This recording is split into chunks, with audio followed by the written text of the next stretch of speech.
പോകട്ടെ. അനുഗ്രഹപ്പെട്ട ഒരു നല്ല പകലിനെ സ്വർഗത്തിലെ കർത്താവ് നമുക്കായി തന്നു. സ്തോത്രം.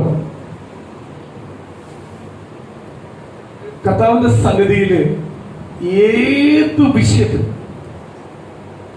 ഒരു മനുഷ്യന് നടക്കാൻ പറ്റത്തില്ലെന്ന് പറയുന്ന ഏത് വിഷയത്തിനും കർത്താവിന്റെ സന്നിധിയിൽ പരിഹാരമുണ്ട്. കർത്താവിന്റെ സന്നിധി പരിഹാരമില്ലാത്ത വിഷയങ്ങളില്ല. സ്തോത്രം. നമ്മൾ ഒരിക്കലും മടുത്തു പോകല്ലേ. ഒരു വിഷയം പ്രാർത്ഥിച്ച് മടുത്ത് കിട്ടിയില്ല എന്ന് പറഞ്ഞ് മടുത്തു പോകല്ലേ. കാര്യം എന്തുവാ? ദൈവസന്നിധി മാത്രമേ മറുപടി ഉള്ളൂ.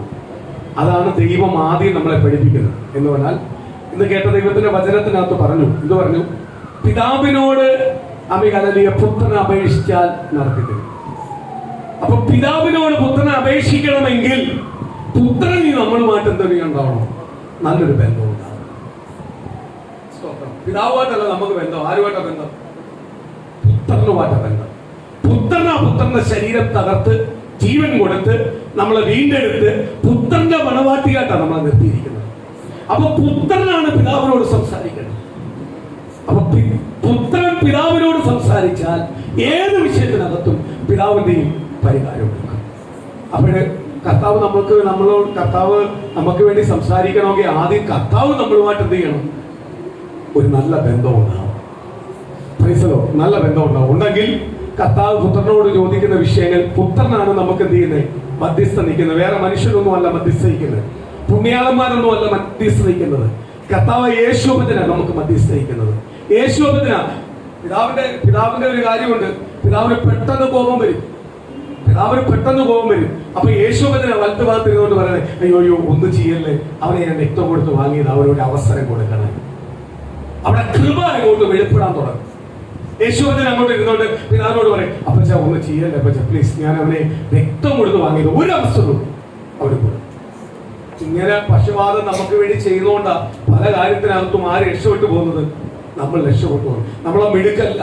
കാര്യം അത്രയ്ക്ക് പ്രാധാന്യം പുത്രൻ ആർക്ക് തരുന്നുണ്ട്? നമുക്ക് തരുന്നുണ്ട്. നമ്മളെ നേടിയത് എന്തുവാന്ന് പുത്രൻ അറിയാം. എങ്ങനെ നേടിയെന്ന് നമ്മൾ മറന്നുപോയാലും പുത്രൻ പലപ്പോഴും മറന്നു പോകാത്തത് കൊണ്ടാണ് ഇന്നും ദൈവസന്നിധി നമുക്ക് നിൽക്കുവാൻ ദൈവം നമുക്ക് ഭാഗ്യം നൽകിയിരിക്കുന്നുണ്ട്. സ്തോത്രം. ഇന്ന് ഒരു അനുഗ്രഹപ്പെട്ട ഒരു നല്ല പകലിനെ ദൈവം തന്നെ ഓർത്തിയ ദൈവത്തെ സ്തുതിക്കുന്നു, സ്തോത്രം ചെയ്യുന്നു. നമ്മളെ മധ്യയിൽ കർത്താവിന്റെ ദാസൻ ഹല്ലേലൂയ സ്തോത്രം പ്രമോദ് അവർ നമ്മുടെ മധ്യയിലുണ്ട്. ഒരു കുടുംബമായിട്ടുണ്ട്. സ്തോത്രം. എൻ്റെ ബാല്യകാല സുഹൃത്താണ് ഹല്ലേലൂയ പ്രമോദ്. സ്തോത്രം. ഞങ്ങൾ 5ാം ക്ലാസ് മുതൽ ഒന്നിച്ച് പഠിച്ചവരാണ്. അന്ന് മുതൽ ഇന്ന് വരെ കർത്താവിന്റെ കൃപയാൽ ആ സ്നേഹം ഇരട്ടിയായിട്ട് ഓരോ ദിവസങ്ങളും ദൈവം കൊണ്ടുപോകുന്ന കൃപയെ ഓർത്ത് നന്ദിയോടെ ഞാൻ ദൈവത്തെ സ്തുതിക്കുന്നു.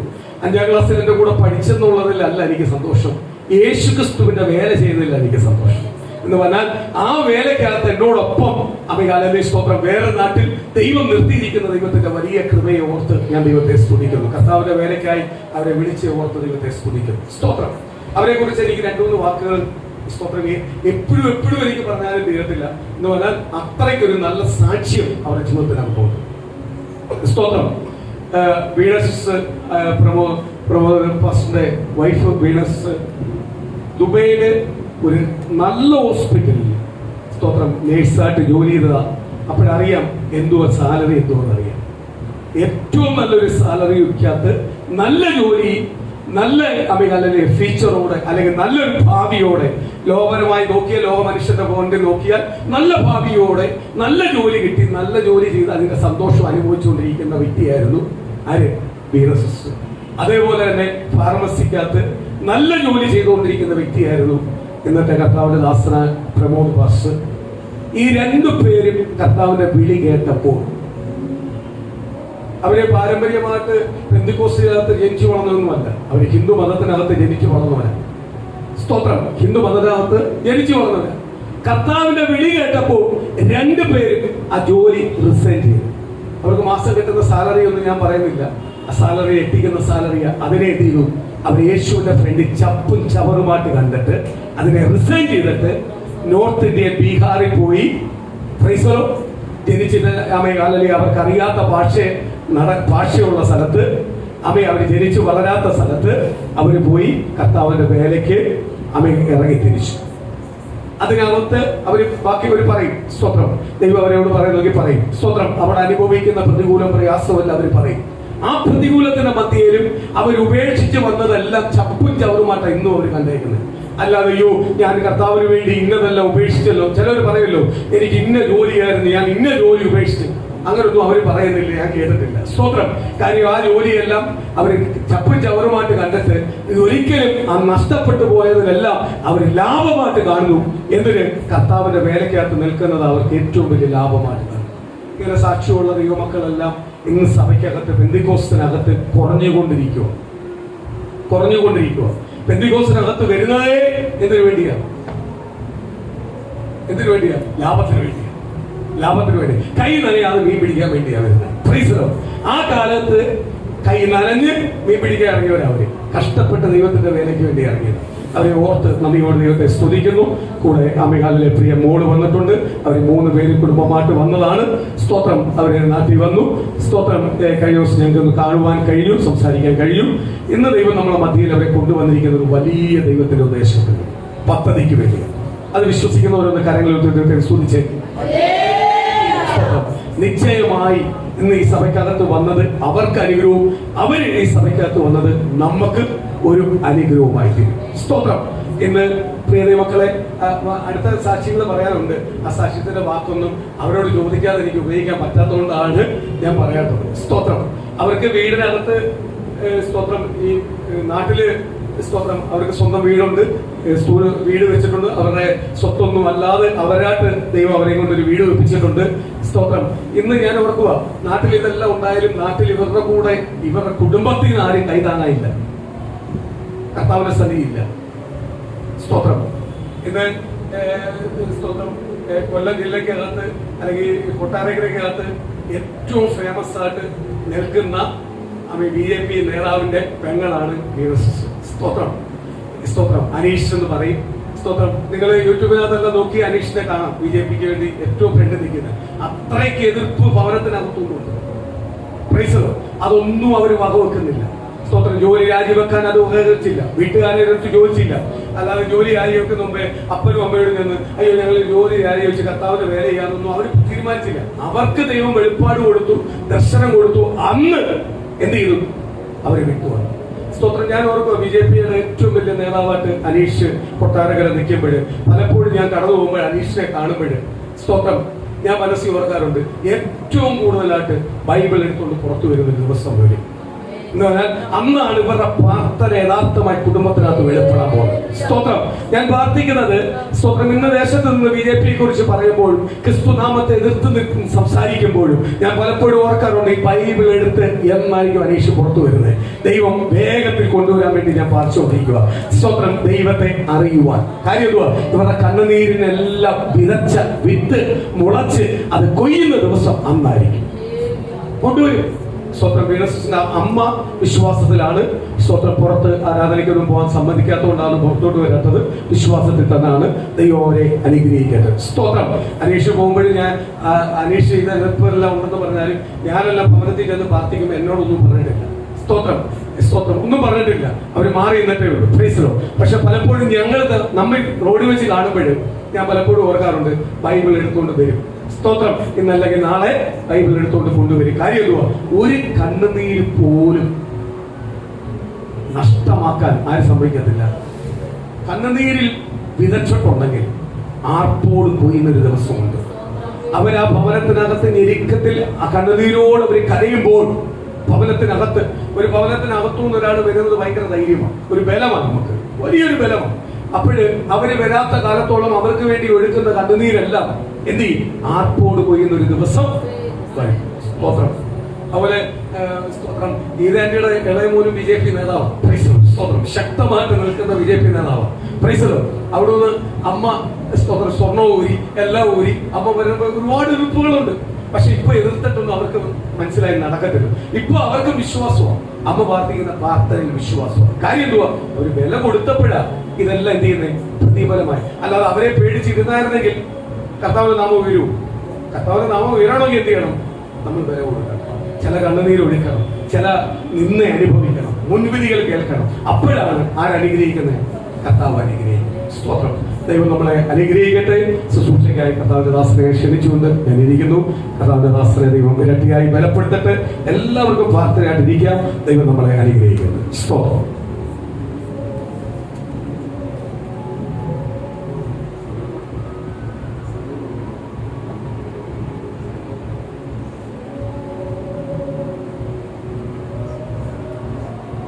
ഹല്ലേലൂയ. കർത്താവിന്റെ അതിപരിശുദ്ധ നാമം മഹത്വമെടുക്കുവാനാകട്ടെ. വളരെ സന്തോഷമുണ്ട് ഈ സഭയിലേക്ക് കടന്നു വരാൻ ദൈവം സഹായിച്ചതുകൊണ്ട്. എന്നോട് ഈ ഭൂമിയിൽ ആദ്യം സുവിശേഷം പറഞ്ഞത് കർത്താവിൻ്റെ ദാസനാണ്. ഞങ്ങളുടെ കുടുംബത്തിന് വേണ്ടി കണ്ണീരോടുകൂടി പ്രാർത്ഥിക്കുന്നതൊക്കെ ഞാൻ കണ്ടിട്ടുണ്ട്. ഇന്ന് ഞങ്ങളെ മർത്തോമ വീടിൻ്റെ ഗ്യാസ് ഏജൻസീസിൻ്റെ അവിടെ ആയിരുന്നു കർത്താവിൻ്റെ ദാസൻ താമസിച്ചിരുന്നത്. അവിടെ വെച്ച് ഞാനിപ്പോഴും ഓർക്കുന്നു, കർത്താവിൻ്റെ ദാസൻ ഞങ്ങൾ ഒരുമിച്ച് ഉപവാസത്തിൽ പ്രാർത്ഥിക്കുകയും കഞ്ഞി കുടിക്കുകയൊക്കെ ചെയ്തത് ഇപ്പോഴും ഓർക്കുകയാണ്. ഹല്ലേലൂയ, സ്തോത്രം. എനിക്ക് ഭയങ്കര സന്തോഷമുണ്ട്. ഞാൻ എവിടെ ചെന്നാലും പാസ്റ്ററിൻ്റെ പേര് ഞാൻ പറയും. കാരണം എൻ്റെ ജീവിതത്തിൽ ഈ ദേവദാസൻ വന്ന് എന്നോട് സുവിശേഷം പറഞ്ഞില്ലായിരുന്നു എങ്കിൽ ഒരുപക്ഷെ ഞാൻ ഈ ഭൂമിയിൽ തന്നെ കാണത്തില്ലായിരുന്നു. മാത്രമല്ല, ഞാനിവിടെ വന്ന് നിങ്ങളുടെ മുമ്പിൽ നിൽക്കാൻ ഒരിക്കലും സാധിക്കത്തില്ല. പക്ഷെ കർത്താവിൻ്റെ സ്നേഹമായിരുന്നു. കർത്താവിൻ്റെ ദാസനിൽ കൂടി എനിക്ക് കർത്താവിൻ്റെ വചനം കേൾക്കുവാൻ കഴിയും. ദൈവം സഹായിച്ചു. ഹല്ലേലൂയ. അങ്ങനെ ഞങ്ങൾ കർത്താവിൻ്റെ ദാസൻ പറഞ്ഞതുപോലെ ഞങ്ങൾ ഇവിടുന്ന് ഗൾഫിലേക്ക് പോകുവാനിടയായി. അവിടെ ജോലിയുടെ ബന്ധത്തിലായിരുന്നു. ആ സമയത്ത് ഞങ്ങൾ ഇടയ്ക്ക് ബീഹാർ എന്ന് പറഞ്ഞ സ്ഥലത്തേക്ക് കടന്നു വന്ന ദൈവത്തിൻ്റെ വേല കാണാനായിട്ട് ഇന്ന് കടന്നു വന്നത്. ആ സമയത്ത് ദൈവത്തിൻ്റെ ആത്മാവ് പറഞ്ഞൊരു ദിവസം താമസിച്ചാൽ എത്രയോ ആത്മാക്കൾ നഷ്ടമാകുമെന്ന് പറയാനിടയായി. അങ്ങനെ ഞങ്ങൾ തിരിച്ച് ഗൾഫിലേക്ക് കടന്നു ചെന്നപ്പോൾ ഞങ്ങളുടെ ജോലിയെല്ലാം നഷ്ടമായി. അങ്ങനെ ആയിരിക്കുന്ന സമയത്ത് എൻ്റെ കൂട്ടുദാസിക്ക് അബോർഷനായി. ആ സമയത്ത് എൻ്റെ ജോലി നഷ്ടമായപ്പോൾ ഞാൻ ഒരു ഇൻ്റർവ്യൂവിന് പോയിട്ട് തിരിച്ചു വരുന്ന സമയത്ത് ഇൻ്റർവ്യൂവിന് പോയതാണ്.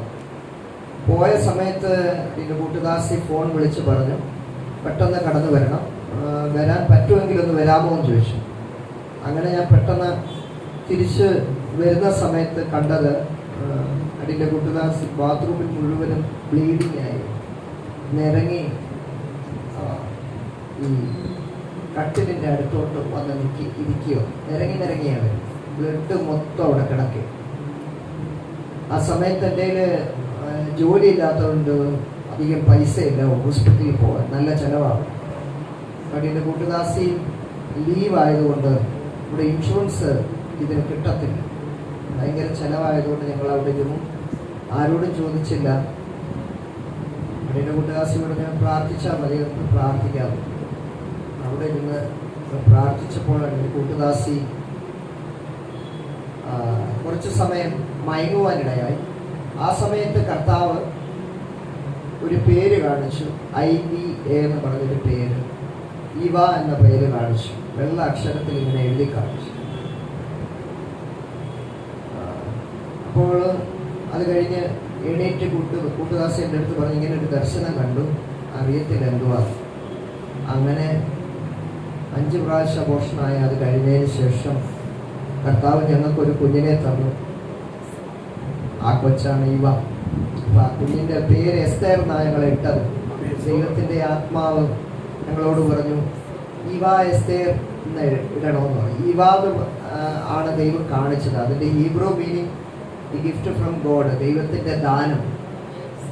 അങ്ങനെ കുഞ്ഞിന് ആ പേരിട്ട്. ഇന്ന് കുഞ്ഞിന് 5 വയസ്സുണ്ട്. കർത്താവ് ഞങ്ങളെ സൂക്ഷിക്കുന്നു. അങ്ങനെ ഞങ്ങൾ വീണ്ടും ബീഹാറിലേക്ക് കടന്നു വന്നു. ബീഹാറിലേക്ക് വരുന്നതിന് മുമ്പ് ഞാൻ ദൈവത്തോട് ഒരു ആലോചന ചോദിച്ചു. കർത്താവെ, ദൈവഹിതമാണെങ്കിൽ ദൈവം എനിക്ക് എന്നോടൊന്ന് ഇടപെടണം. കാരണം ജോലിയെല്ലാം ഉപേക്ഷിച്ച് ഇപ്പം ജോലിയില്ല.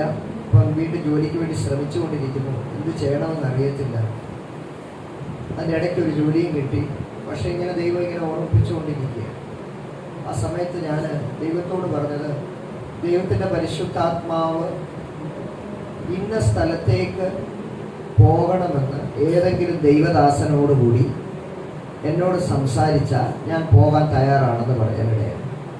അങ്ങനെ ദൈവത്തിൻ്റെ ഒരാഴ്ച കഴിഞ്ഞപ്പോഴത്തേക്ക് ഒരു ദൈവദാസൻ ബീഹാറിൽ നിന്ന് വിളിച്ചിട്ട് എൻ്റെ അടുത്ത് പറഞ്ഞു, ദൈവത്തിൻ്റെ പരിശുദ്ധാത്മാവ് ജാർഖണ്ഡിലെ കൊഡർമ എന്ന സ്ഥലത്തേക്ക് നിങ്ങളെ അപ്പോയിന്റ് ചെയ്തിരിക്കുന്നു. ഞാൻ എന്ത് ദൈവത്തോട് പറഞ്ഞതും അത് ഈ ദൈവദാസൻ കൂടി പറയുവാനിടയായി. അങ്ങനെ ഞാൻ പെട്ടെന്ന് തന്നെ തീരുമാനമെടുത്ത് ആ ദേശത്തേക്ക് പോകാനിടയായപ്പോൾ എൻ്റെ കൂട്ടുദാസി സമ്മതിച്ചില്ല. കാരണം പെൺകുഞ്ഞാണ്, ഇനി വളർന്നു വരുന്നു, എങ്ങനെ കാര്യങ്ങളെന്നൊക്കെ ചിന്തിച്ചു കൊണ്ടിരുന്നപ്പോൾ അന്ന് രാത്രിയിൽ ഒരു ദൈവദാസൻ എൻ്റെ കൂട്ടുദാസിയുടെ ദർശനത്തിൽ വന്ന് പറഞ്ഞു, എത്രയും പെട്ടെന്ന് ദൈവത്തിൻ്റെ വേലയ്ക്ക് പോകണമെന്ന്. അങ്ങനെ ഞങ്ങൾ ഒരുമിച്ച് ജോലിയെല്ലാം റിസൈൻ ചെയ്ത് അവിടുന്ന് തിരിച്ച് നാട്ടിൽ വന്നില്ല, നേരെ ബീഹാറിലേക്ക് പോയി. അവിടുന്ന് കൊഡർമ എന്ന ദേശത്തേക്ക് കടന്നില്ലാതെ. കൊഡർമ എന്ന ജാർഖണ്ഡ് ബീഹാർ ബോർഡറാണ് കൊഡർമ എന്ന് പറഞ്ഞ സ്ഥലം. അപ്പം അവിടെ ഞാൻ വൈഫ്, കുഞ്ഞ്, പിന്നെ വൈഫിൻ്റെ അമ്മയാണ്, ഞങ്ങൾ 4 പേര് ആ ഭവനത്തിൽ എല്ലാ ഞായറാഴ്ചയും വേറെ ആരുമില്ല, 4 പേര് ഇരുന്ന് ആരാധിച്ചു. അപ്പം അങ്ങനെ ഇരിക്കുമ്പോൾ എനിക്കൊരു ഫോൺ വന്നു, ഒരു ദൈവദാസൻ ബംഗാളിൽ നിന്ന് എന്നെ കാണാൻ വരുന്നു.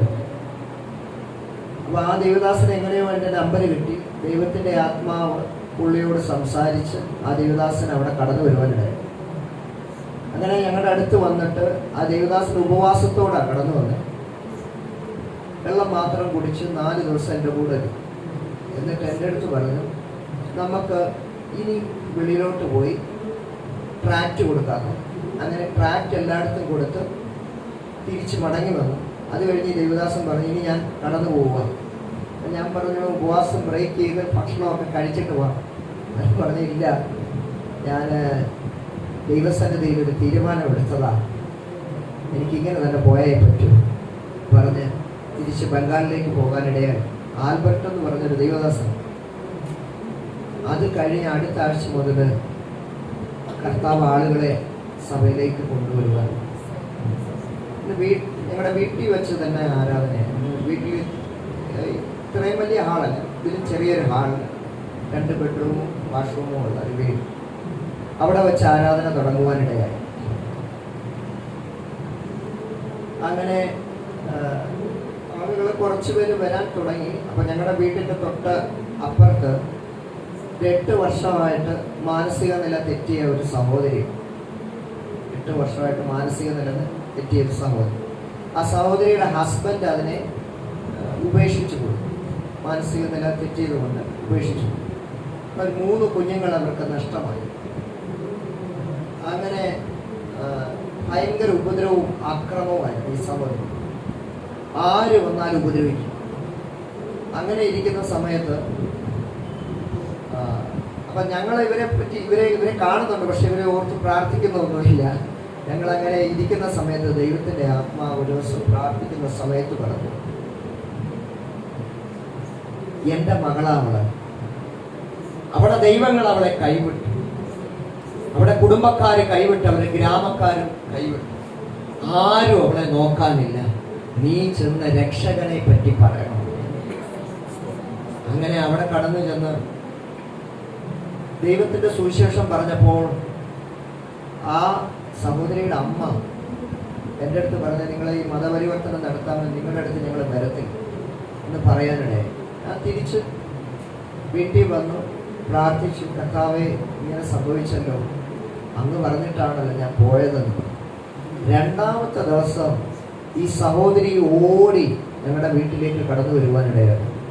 മുടിയെല്ലാം അഴിച്ചിട്ട് ഞങ്ങളുടെ അടുത്ത് പറഞ്ഞു, എന്നെ വിളിക്കുന്ന മാമു എന്ന് പറഞ്ഞാൽ മാമാത്ത, മാമു എനിക്കൊരു ബൈബിള് വേണം, എനിക്കൊരു ബുക്ക് വേണം, നിങ്ങളുടെ ബുക്ക് വേണമെന്ന്.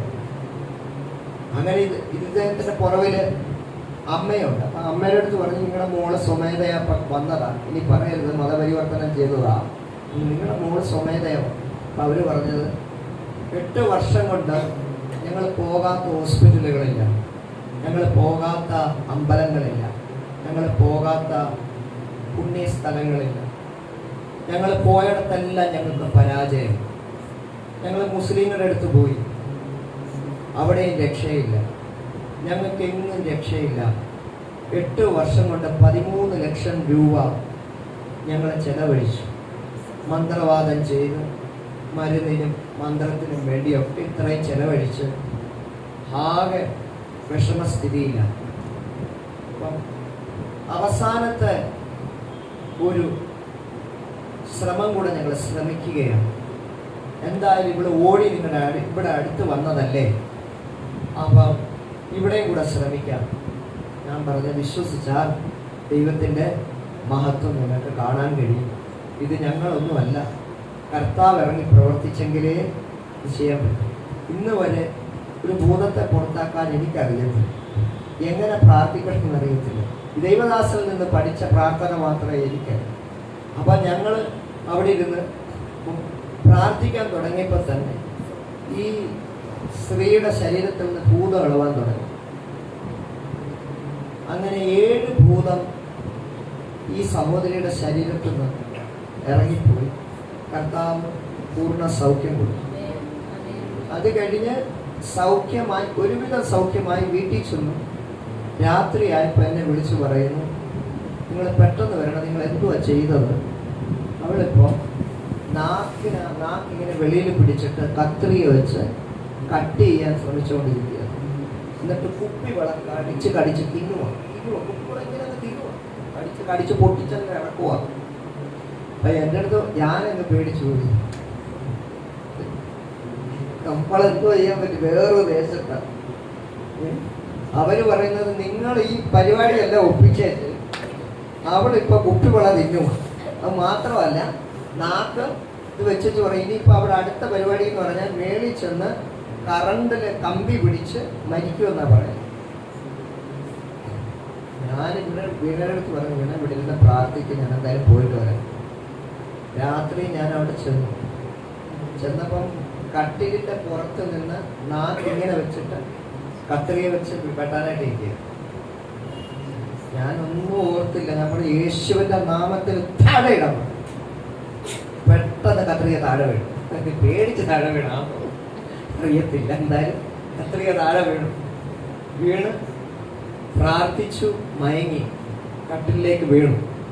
കട്ടിലിൽ വീണിട്ട് ഞാൻ പറഞ്ഞു, ഇനി നിങ്ങളൊരു കാര്യം ചെയ്ത് അപ്പനും അമ്മയും എല്ലാം ക്ഷമ ചോദിക്കുക കർത്താവിനോട്. നിങ്ങൾ ഹിന്ദുക്കളാണ് ശരിയാണ്, പക്ഷെ ഇന്ന് ദൈവത്തെ സമർപ്പിക്കണം. സമർപ്പിച്ച് നിങ്ങളെല്ലാവരും നിങ്ങളുടെ തെറ്റുകുറ്റങ്ങളെല്ലാം ക്ഷമ ചോദിച്ച് യേശുവിനെ രക്ഷിതാവായി സ്വീകരിക്കും എന്ന് പറഞ്ഞ് അവരോട് പറഞ്ഞ് പ്രാർത്ഥിച്ചതിന് ശേഷം ഞാൻ ഇറങ്ങുന്ന സമയത്ത് ഈ മയങ്ങിക്കിടന്ന ഈ കൊച്ച് ഒറ്റ ചാട്ടൻ്റെ പുറത്തു.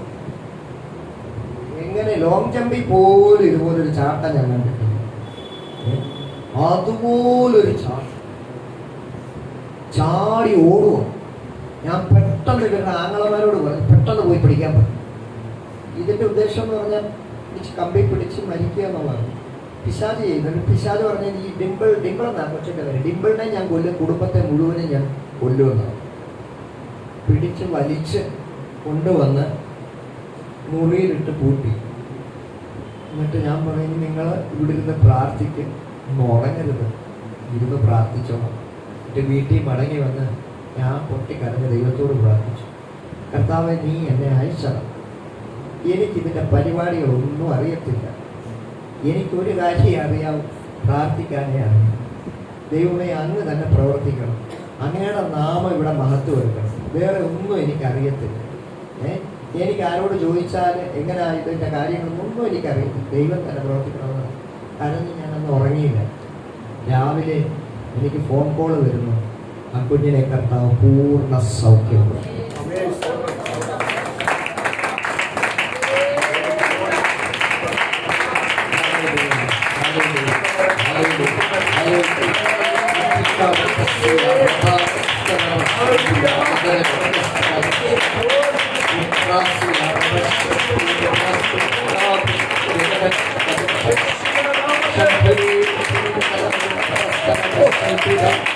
Gracias.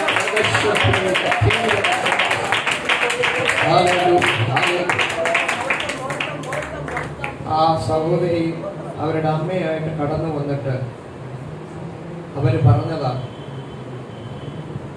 8 വർഷം കൊണ്ട് 13 ലക്ഷം രൂപ ചെലവഴിച്ച സ്ഥാനത്ത് ഒരു 5 പൈസ പോലും മേടിക്കാതെ 4 ആഴ്ച കൊണ്ട് എന്റെ കുഞ്ഞിനെ സൗഖ്യമാക്കി.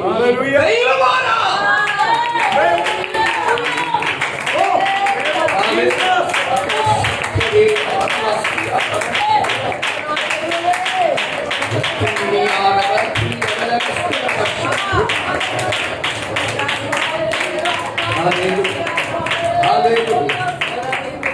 ഞാൻ പറഞ്ഞ നിങ്ങൾക്ക് വേണ്ടി ചോര തന്ന് പ്രാണനെ തന്ന് നിങ്ങളെ വിലക്കെടുത്തൊരു ദൈവം നിങ്ങൾ ഇന്ന് മരിച്ചാൽ നിങ്ങളുടെ ആത്മാവ് സ്വർഗത്തിലേക്ക് കൊണ്ടുപോകാമെന്ന് വാഗ്ദത്തം ചെയ്തൊരു ദൈവം, ആ ദൈവം. അങ്ങനെ ആ സഹോദരി അതുപോലെ തന്നെ അവരുടെ മാതാവ് സ്നാനപ്പെട്ടു. അവര് ബ്രാഹ്മൺ കുടുംബത്തിലെ രാജ്പൂട്ട് എന്ന് പറയും. ആ മുഴുവൻ ഗ്രാമത്തിലും ഭയങ്കര ചർച്ചയായിരുന്നു. അങ്ങനെ അവിടുന്ന് ആളുകളെല്ലാം വരാൻ തുടങ്ങി. അങ്ങനെ ഒരു അറിവ് കിട്ട ഒരു ഗ്രാമം, ബാദോടി എന്ന് പറഞ്ഞൊരു ഗ്രാമമാണ്. ആ ഗ്രാമത്തില് ഒരു സഹോദരൻ 23 വയസ്സ്, ഏകദേശം ഒരു 10 വർഷമായിട്ട് വേദന കൊണ്ട് പൊളയുക. അതിൻ്റെ 10, 11, 9 വയസ്സ് മുതൽ കുഞ്ഞ് കഷ്ടപ്പെട്ടു. 23 വയസ്സ്. അവിടെ ചെന്ന് ഇവരുടെ അമ്മ, ഞാൻ കാണുന്ന കാഴ്ച എന്ന് പറഞ്ഞാൽ ഈ മകൻ കട്ടിലേക്ക് കിടന്ന് നിലവിളിക്കുക. മാന്ന് പറഞ്ഞ അമ്മേ അമ്മേ എന്ന് പറഞ്ഞ് നിലവിളിക്കുക. ഇവർ കണ്ണീരോടുകൂടി എണ്ണയിട്ട് എൻ്റെ മുതു മുതൽ കാൽപാദം വരെ തടവിക്കൊടുത്തോണ്ടിരിക്കും. ഞാൻ അവിടെ ചെന്ന് സുവിശേഷം പറഞ്ഞു. ഞങ്ങളവിടെ ചെന്ന് സുവിശേഷം പറയാൻ കർത്താവ് സഹായിച്ചു. ആ സമയത്ത് അവർ പറഞ്ഞത്, എൻ്റെ കുഞ്ഞിനെ കർത്താവ് പൂർണ്ണ സൗഖ്യമാക്കുമെങ്കിൽ എൻ്റെ കുഞ്ഞിനെ കർത്താവിൻ്റെ വേലയ്ക്കായി ഞാൻ തരാം. ഞങ്ങൾ പറഞ്ഞു കർത്താവിന് കഴിയാത്തതായിട്ട് ഒന്നുമില്ല, പ്രാർത്ഥിക്കാം, ദൈവം പ്രവർത്തിക്കും എന്ന് പറയാനിടയായി. പ്രാർത്ഥിക്കാൻ തുടങ്ങി. അല്പാൽപ സൗഖ്യം മകന് കൊടുത്തു. അവൻ കർത്താവിൻ്റെ സഭയിലേക്ക് കടന്നു വരുവാൻ തുടങ്ങി, പ്രാർത്ഥിക്കാൻ തുടങ്ങി. അവരുടെ അമ്മ വരാൻ തുടങ്ങി. അമ്മ മുഖേന അവിടെയുള്ള അനേകർ കർത്താവിനെങ്കിലേക്ക് കടന്നു വരുവാൻ തുടങ്ങി. അങ്ങനെ ഇരിക്കുന്ന സമയത്ത് ഇവരുടെ രക്ഷയുടെ വചനം പറഞ്ഞു കഴിഞ്ഞപ്പോൾ ദൈവത്തിൻ്റെ ആത്മാവ് എന്നെ സൂചിപ്പിച്ചൊരു കാര്യം, ഇവരുടെ വീട്ടിലെന്തോ ഉണ്ടെന്നുള്ള രീതിയിൽ സൂചിപ്പിച്ചു. അപ്പോൾ ഞാൻ അവരോട് പറഞ്ഞു, നിങ്ങളുടെ വീട്ടിൽ എന്തെങ്കിലും ഇനി ഉണ്ടോ? ഒരു കല്ലിരിപ്പുണ്ട്, അതൊന്നും ചെയ്യണ്ട പാസ്റ്റർ, അതിനകത്തൊന്നും ചെയ്യണ്ട, അതവിടെ ഇരുന്നോട്ട്. സംഭവം എന്ന് പറഞ്ഞാൽ അത് ഈ മുസ്ലിങ്ങളുടെ ജിന്നെന്ന് പറഞ്ഞ ഒരു പൈശാചിക ശക്തി അതിനെ പിടിച്ച് ഈ കല്ലിനകത്ത് വെച്ചേക്കുക. അപ്പൊ ഇവരുടെ എല്ലാം ജീവൻ ഇതിനകത്താണ്. ഇതിനെല്ലാ വർഷവും ഒരു കാളയർത്ത് കൊടുക്കണം. അപ്പൊ അതിന്റെ രക്തം മുഴുവൻ ഇത് കുടിക്കും. ഇത് കുടിക്കുമെന്ന് ഇവരുടെ വിശ്വാസം. ഇവരുടെ അവിടെയുള്ള വീടുകളിലല്ല ഈ കല്ലുണ്ട്. ഈ കല്ല് ആര് ഇതിനെ പൊട്ടിക്കുന്നു അയാൾ മരിച്ചു. 3-4 മരണം അങ്ങനെ സംഭവിച്ചിട്ടുണ്ട്. അതുകൊണ്ടാണ് ഇവര് പറഞ്ഞത് അതവിടെ ഇരുന്നോട്ടെ, അതിനെ ഞങ്ങളൊന്നും ചെയ്യുന്നില്ല. ഞാൻ പറഞ്ഞല്ല, അത് അവിടുന്ന് എടുത്ത് കളഞ്ഞേ പറ്റും. അല്ല പാസ്റ്റർ, ഇത് എടുത്താൽ ഞങ്ങളെ കൊണ്ട് പറ്റത്തില്ല, പാസ്റ്ററിന് ധൈര്യമുണ്ടോ? എന്താ അങ്ങനെ ചോദിക്കും? അല്ല, ഇത് പൊട്ടിച്ചു കളഞ്ഞാൽ ആരാ പൊട്ടിക്കുന്ന അയാൾ മരിക്കും. അപ്പൊ എനിക്ക് പേടിയായി. നമ്മൾ മനുഷ്യര് 3-4 മരണം ഉണ്ടായി. അന്നേരം പിന്നെ നമ്മൾ ചെന്ന് ഇനി അടിക്ക് പൊട്ടിച്ച്. അപ്പൊ ഞാൻ ചെന്ന് ദൈവത്തോട് പ്രാർത്ഥിച്ചപ്പോൾ കർത്താവ് പറഞ്ഞു, ഹാമാനെ തൂക്കിക്കളഞ്ഞതുപോലെ എടുത്ത് തൂക്കിക്കളഞ്ഞു. അങ്ങനെ ഉപവാസത്തോടുകൂടി പ്രാർത്ഥിച്ച് വന്ന് ആ കല്ലടിച്ച് പൊട്ടിച്ച് ചാക്കിലാക്കിക്കൊണ്ട് കളഞ്ഞു.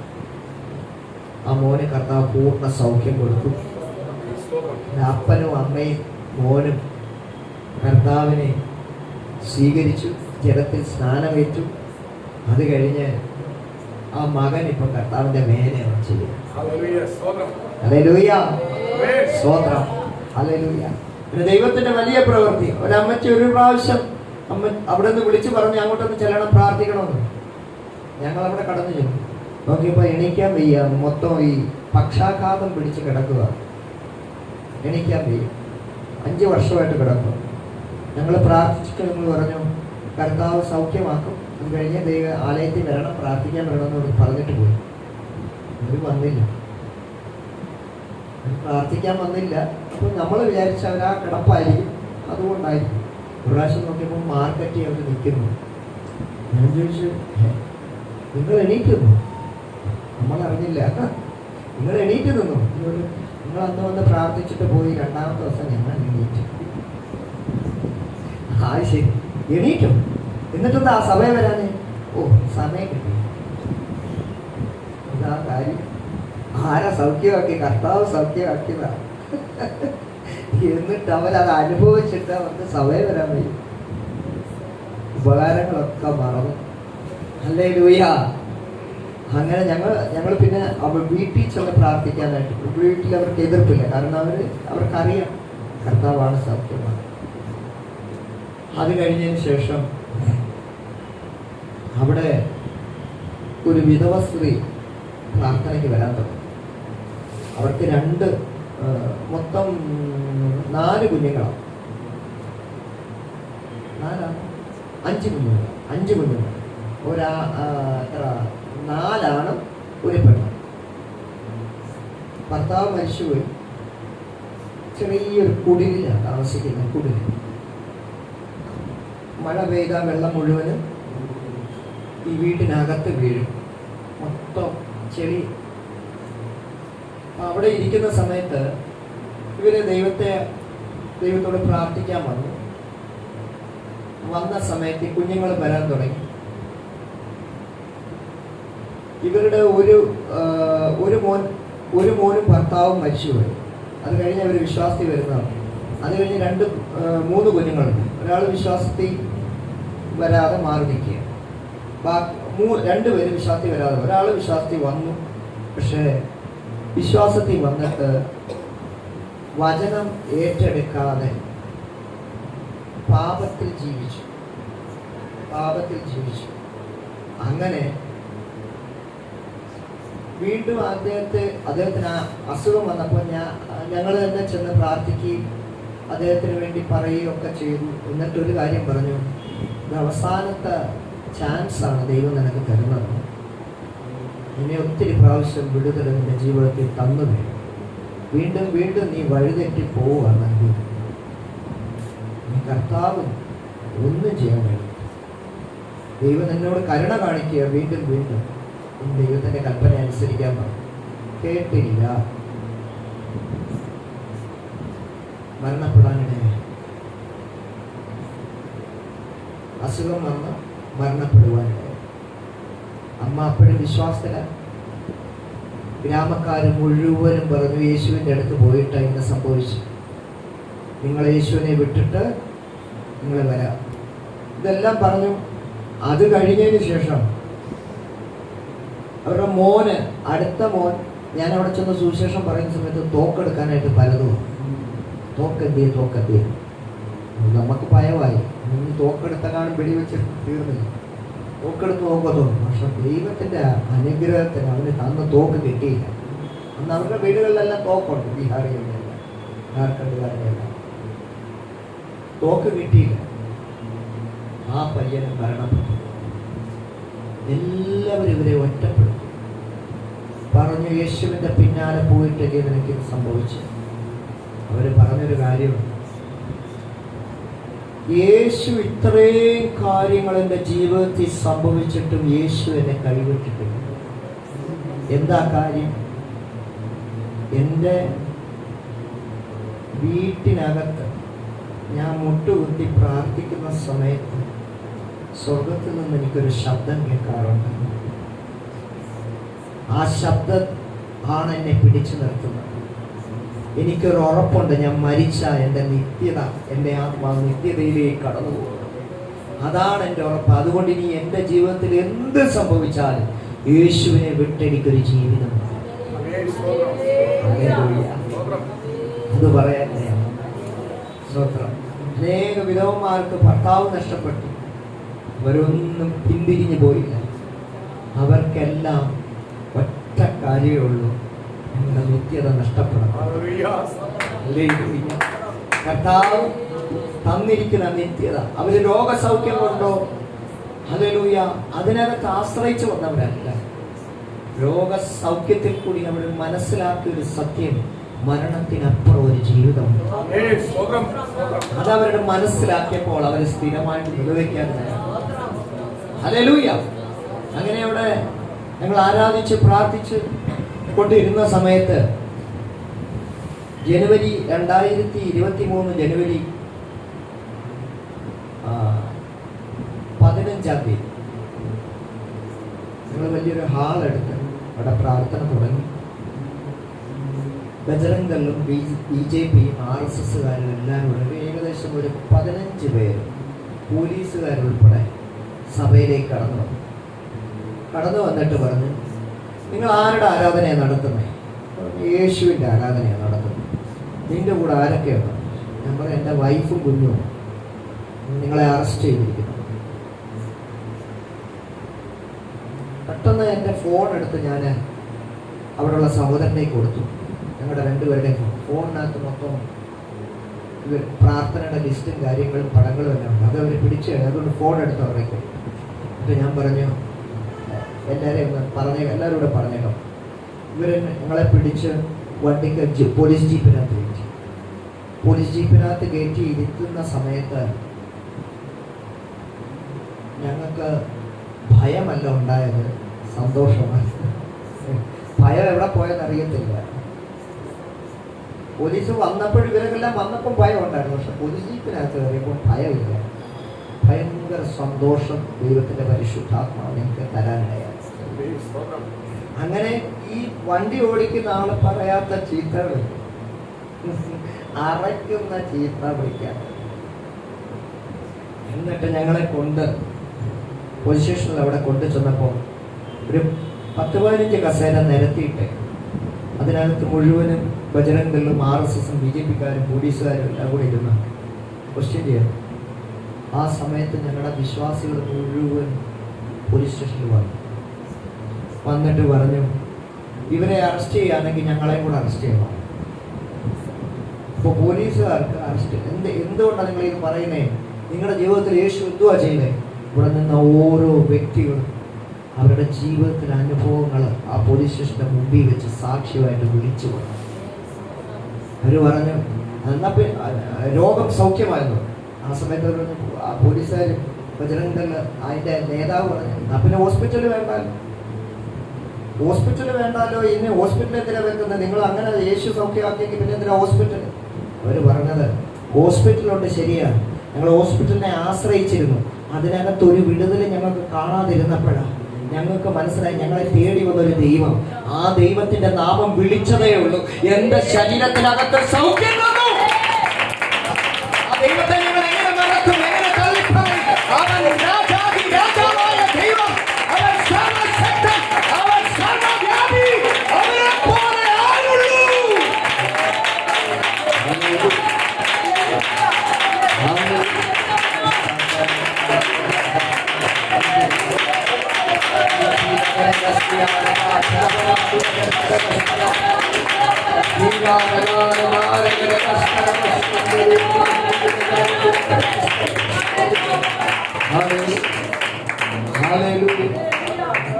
അവിടെ പാവപ്പെട്ടവർക്ക് പണക്കാരുടെ അമ്പലത്തിൽ കയറാൻ പറ്റത്തില്ല, കയറ്റത്തിൽ. അവര് പറഞ്ഞത്, ഞങ്ങളുടെ പട്ടിണിയിൽ, ഞങ്ങളുടെ കഷ്ടതയിൽ, ഞങ്ങളെ എല്ലാരും നിരാകരിച്ചപ്പോ, ആരുമില്ല, ആരും ഞങ്ങളെ നോക്കാതിരുന്നപ്പോ, നിങ്ങളെ ആരെയും ഞങ്ങൾ കണ്ടില്ല. ഇപ്പൊ നിങ്ങൾ ഞങ്ങളുടെ മുന്നിൽ വന്ന് നിങ്ങൾ ഞങ്ങളോട് സംസാരിക്കുമ്പോൾ ഒരിക്കലും കാണാത്ത അപരിചിതനെ പോലെ ഞങ്ങൾക്ക് തോന്നുന്നത്.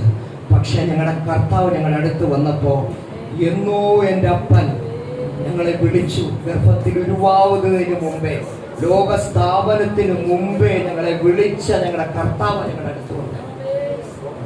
ഇതെല്ലാം പറഞ്ഞ് ഞങ്ങളെ പിടിച്ചകത്ത് കൊണ്ടുപോയി ഒരു പേപ്പർ തന്നിട്ട് പറഞ്ഞു, ഇതിനകത്ത് നീ ഒപ്പിട്ട് തരണം. ഞാൻ ചോദിച്ചു, എന്തിനാണ്? ഇനി ഇവിടെ ആരാധന നടത്തത്തില്ലെന്ന് നീ ഇത് ഒപ്പിട്ട് തരണം, ഇത് ബോർഡ് പേപ്പറാണ്. ഞാൻ പറഞ്ഞു, പറ്റത്തില്ല, ഇപ്പം അങ്ങനെ ചെയ്യാൻ എനിക്ക് പറ്റത്തില്ല. അവൻ ചീത്ത വിളിക്കാൻ പറഞ്ഞു. പിന്നെ പറഞ്ഞു ഒപ്പിട്ട് കൊടുക്കാം. ഞാൻ പറഞ്ഞു തരത്തില്ലെന്ന്. അപ്പോഴത്തേക്ക് 3 വിശ്വാസികൾ ഞങ്ങളുടെ സ്റ്റേഷനകത്ത് വന്നാൽ അവരെ അടിക്കാൻ തുടങ്ങി. ഈ ബൂട്ടിട്ട് അവൻ്റെ നെഞ്ചത്തും വയറ്റത്ത് ചവിട്ടി ശരി. സമയത്ത് ആ സഹോദരൻ യേശുവേ യേശുവേ എന്ന് പറഞ്ഞ് വിളിക്കും. ആ സമയത്ത് പോലീസുകാരൻ പറഞ്ഞത്, നിന്റെ യേശുവിനെ വിളിക്കുക, എപ്പോൾ വരട്ടെ, യേശു നിന്നെ രക്ഷിക്കും, യേശു നിന്നെ രക്ഷിക്കും. ഞാൻ ചവിട്ടാൻ പോവാ. ചവിട്ടി ശരിയാ പൊട്ടിക്കരഞ്ഞോണ്ട് വളരെ ദയനീയമായിട്ട് എന്നെ നോക്കുക. പുറത്ത് നോക്കിയപ്പോ വേറൊരു സഹോദരനെ വിളിച്ചിട്ട് ഞാത്തി വെച്ച് കൈ അടിച്ചങ്ങ് പൊട്ടിച്ചു. വിരല് മൊത്തം തൂങ്ങിക്കിടക്കുക, ചോര എല്ലാം തറയെ വീഴും. കാലും തലയെ അടിച്ച് പൊട്ടിച്ചു. അടിച്ചോണ്ടിരിക്കുക. പിന്നെ ഒരു 23 വയസ്സുള്ള സഹോദരനെ പിടിച്ചടിക്കാൻ കണ്ടിട്ട് ഭയങ്കര കണ്ണിന്റെ മുമ്പിൽ വെച്ച് അടികൊണ്ടു. സമയത്ത് ഞാൻ പറയും, ഇനി അവരെ അടിക്കരുത്, ഞാൻ ഒപ്പിട്ട് തരാം.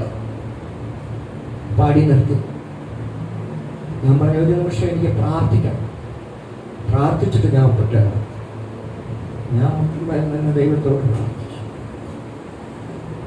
ഈ പോലീസ് സ്റ്റേഷനിൽ, കർത്താവേ, നിന്റെ കുഞ്ഞുങ്ങളെല്ലാം അടി മേടിച്ച് രക്തം മുഴുവൻ ഇവിടെ ചീന്തിയത്, നിന്റെ രക്തം കൊണ്ട് ഞങ്ങളെ വിലയ്ക്ക് വാങ്ങി.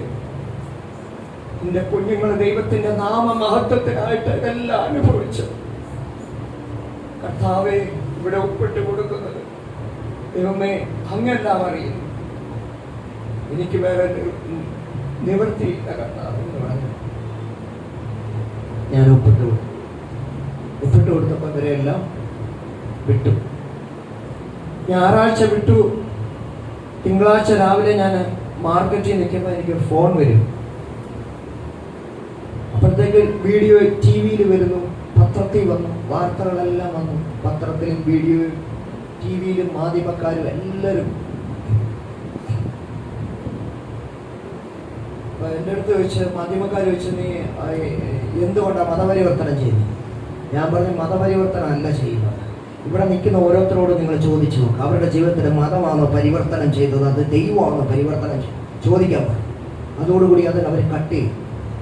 അത് TV കൊടുത്തില്ല. അങ്ങനെ ഞാൻ അടുത്ത ദിവസം മാർക്കറ്റിൽ നിന്ന് ഫോൺ വന്നു, CID നിന്റെ വീട്ടിൽ വരുമോ, എത്രയും പെട്ടെന്ന് നീ അവിടെ കാണണമെന്ന്. എത്ര മിനിറ്റിനുള്ളിൽ നീ വരുമെന്ന് ചോദിച്ചു. ഞാൻ പറഞ്ഞു 15 മിനിറ്റിനുള്ളിൽ വീട്ടിലെത്തുമെന്നു.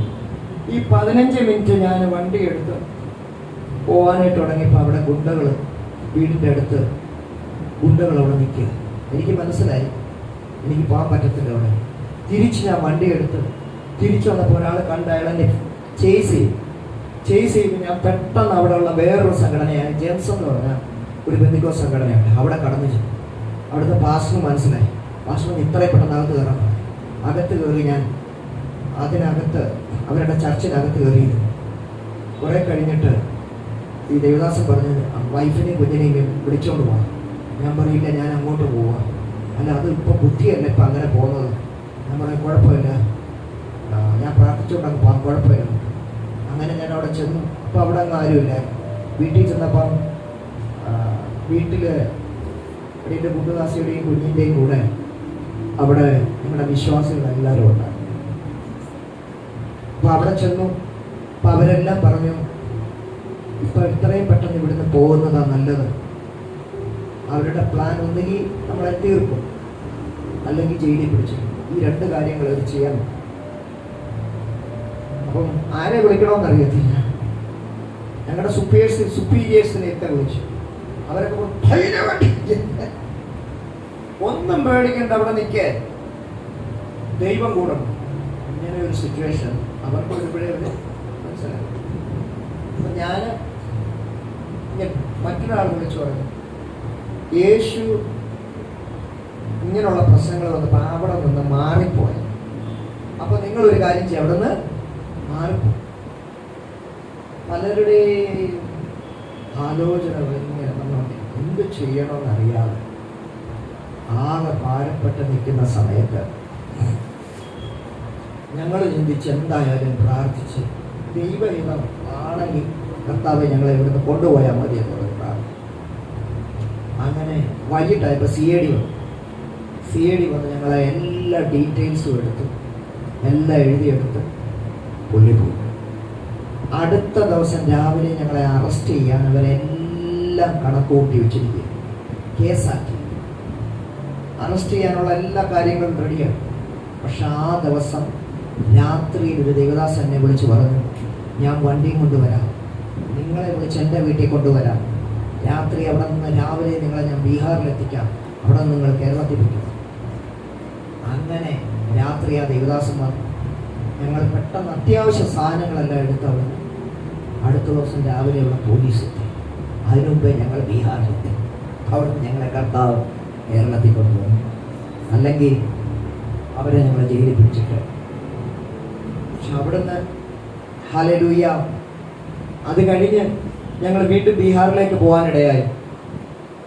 കർത്താവിൻ്റെ കൃപയാൽ 42 സ്നാനങ്ങൾ നടത്താൻ ദൈവം കൃപ ചെയ്തു. ഈ പ്രശ്നങ്ങൾക്ക് നടുവിൽ അവിടെ ഉള്ളവരെ ബീഹാറിലേക്ക് കൊണ്ടുവന്ന് 42 സ്നാനം ദൈവം നടത്തി. അങ്ങനെ അത് കഴിഞ്ഞതിന് ശേഷം അവിടെ ഉള്ളൊരു സഹോദരിയുണ്ട്. ഞങ്ങൾ രക്ഷിക്കപ്പെടുന്ന സമയം ഞങ്ങൾ ആ സഹോദരിയെ രക്ഷിക്കപ്പെടുത്തി. ആ സഹോദരി മരുന്ന് മാറി കഴിച്ച് ശരീരം മുഴുവനും ഒരു വാർദ്ധക്യത്തിലുള്ള ഒരു സ്ത്രീയെ പോലെ ചുരുങ്ങിപ്പോയി. അങ്ങനെ അവര് ബോംബെയിൽ നിന്ന് ഉടനെ വന്ന് കിടക്കുക. അവരോട് സുവിശേഷം പറഞ്ഞു. അത് കഴിഞ്ഞ് അവരെ രക്ഷിക്കപ്പെടാൻ ദൈവം അവരെ സഹായിച്ചു.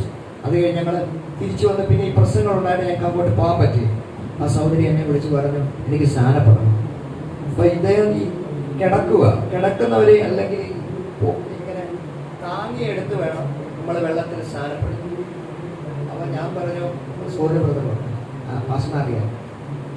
അപ്പം വീട്ടില് സോനു എന്ന് പറഞ്ഞൊരു അവിടെ ഉള്ള ഒരു ബ്രദർ, ദുബൈയിലുള്ള ബ്രദർ വരാനാണ് ഡിസംബർ. അപ്പൊ ആ സമയത്ത് പിന്നെ ഞാൻ പ്രാർത്ഥിച്ചുകൊണ്ടിരിക്കുകയായിരുന്നു, ദൈവഹിതമാണെങ്കിൽ നിങ്ങൾക്ക് ഞങ്ങൾ സ്നാനം തരാം. അവർ പറഞ്ഞത് എനിക്ക് എങ്ങും പോകാൻ വയ്യ, എൻ്റെ വീട്ടിൽ വെച്ച് തന്നെ സ്നാനം തരാൻ പറ്റുമെങ്കിൽ അതാ നല്ല. കാരണം നമുക്ക് എണീക്കാം, അത്രയ്ക്ക് വയ്യ. 24-25 വയസ്സേ ഉള്ളൂ. അപ്പം ഞങ്ങൾ ഒരു പ്ലാൻ ചെയ്തു. ഒരു ടാർപ്പ വെച്ച് ഒരു പൈപ്പൊക്കെ വെച്ച് ഒരു സ്നാനക്കുളം ഉണ്ടാക്കി. സ്നാനക്കുളം കൊണ്ട് ഞങ്ങൾ അവിടെ ചെന്ന് 5 മണിക്കൂർ യാത്രയുണ്ട്. അവിടെ ചെന്ന് മൊത്തം വിരോധികൾ ഇവരുടെ 4 ചുവട്. രാത്രി 7 മണിയായപ്പോൾ അവിടെ ചെന്ന് ആരും കാണാതെ ഞങ്ങളൊക്കെ ഒത്തിരി പേര് ശ്രദ്ധിച്ചു. പക്ഷെ ദൈവകൃപ നമ്മൾ അവിടെ കയറി ചെന്ന് ടാങ്ക് ഫിറ്റ് ചെയ്ത് വെള്ളം ആ കുഞ്ഞുങ്ങളെല്ലാവരും ഈ സഹോദരിയുടെ അനിയത്തിമാരെല്ലാം വെള്ളം കൊണ്ടുവന്ന വെള്ളമെല്ലാം ബക്കറ്റിൽ നിറച്ചു വെച്ചിരുന്നു. പെട്ടെന്ന് തന്നെ വെള്ളമെല്ലാം ഒഴിച്ചു. ആ സഹോദരിയെ അതിനകത്ത് സ്നാനപ്പെടുത്താൻ ദൈവം സഹായിച്ചു.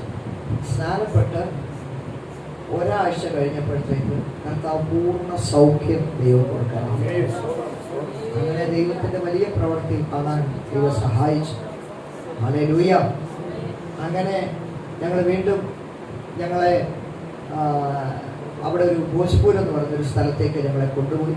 അവിടെ മെഡിക്കൽ സെൻ്ററിൽ ഞങ്ങളായിരുന്നു. പക്ഷെ ഞങ്ങൾക്ക് അതിനോട് വലിയ തൃപ്തിയൊന്നുമില്ലായിരുന്നു. കാരണം ഞങ്ങൾക്ക് കറക്റ്റായിട്ട് ദൈവവേല ചെയ്യാൻ പറ്റാത്തൊരവസ്ഥയുണ്ടായിരുന്നു. പക്ഷേ ഈ കഴിഞ്ഞ നാളുകൾ ദൈവം ദർശനം തന്നു. ജാർഖണ്ഡ് ഔറംഗാബാദ് എന്ന് പറഞ്ഞ 2 കൊടി ദർശനത്തിൽ ദൈവം എന്നെ കാണിക്കുവാനിടയായി. അപ്പം അതുകൊണ്ട് ഞങ്ങളിപ്പോൾ തീരുമാനിച്ചു അവിടെ കടന്നു നിന്ന് 10-15 ദിവസത്തിനുള്ളിൽ ഞങ്ങൾ പ്രയാസം നേരിട്ട ആ സ്ഥലത്തേക്ക് തന്നെ ഞങ്ങൾ മടങ്ങിപ്പോകാൻ ആഗ്രഹിക്കും. ഹല്ലേലൂയ, സ്തോത്രം. ഹല്ലേലൂയ, സ്തോത്രം. എനിക്ക് ജീവിക്കുന്നത് ക്രിസ്തുവും മരിക്കുന്നത് ലാഭവും.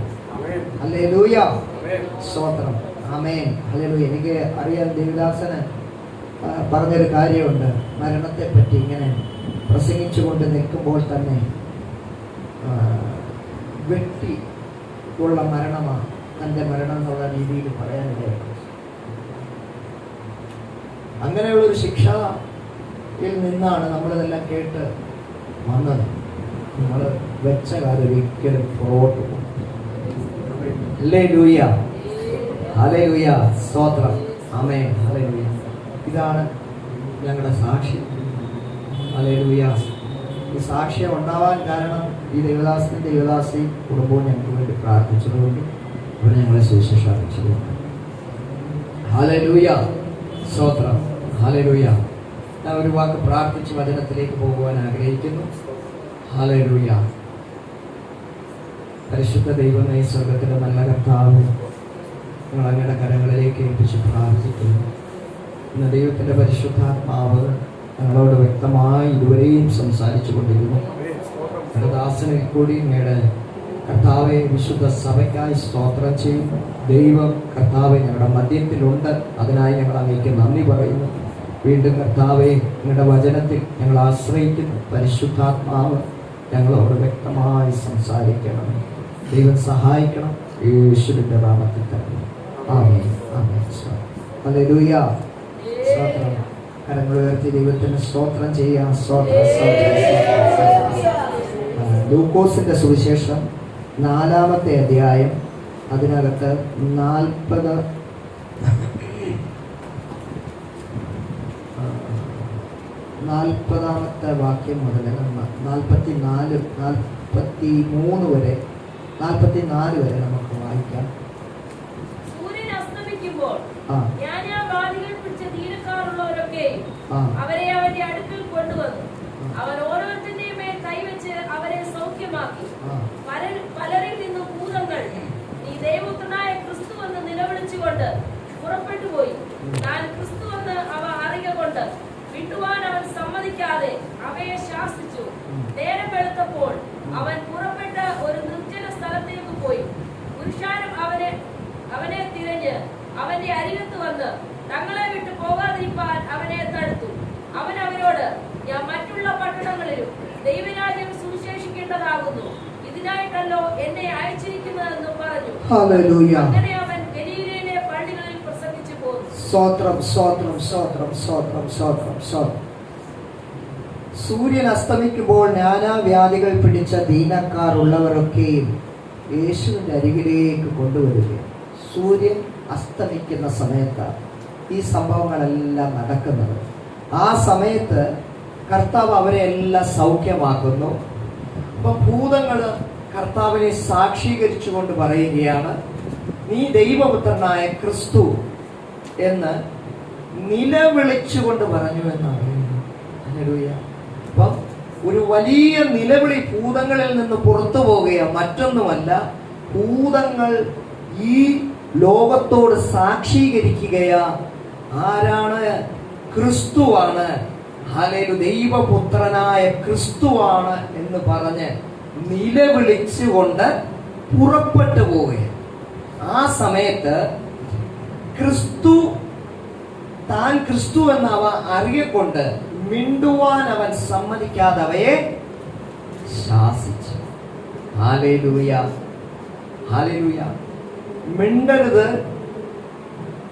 ദൈവപ്രവൃത്തി നടക്കുകയാണ്. ഹല്ലേലൂയ. എന്നാൽ ഇന്ന് എന്തോ സംഭവിക്കുന്നത്? സ്തോത്രം.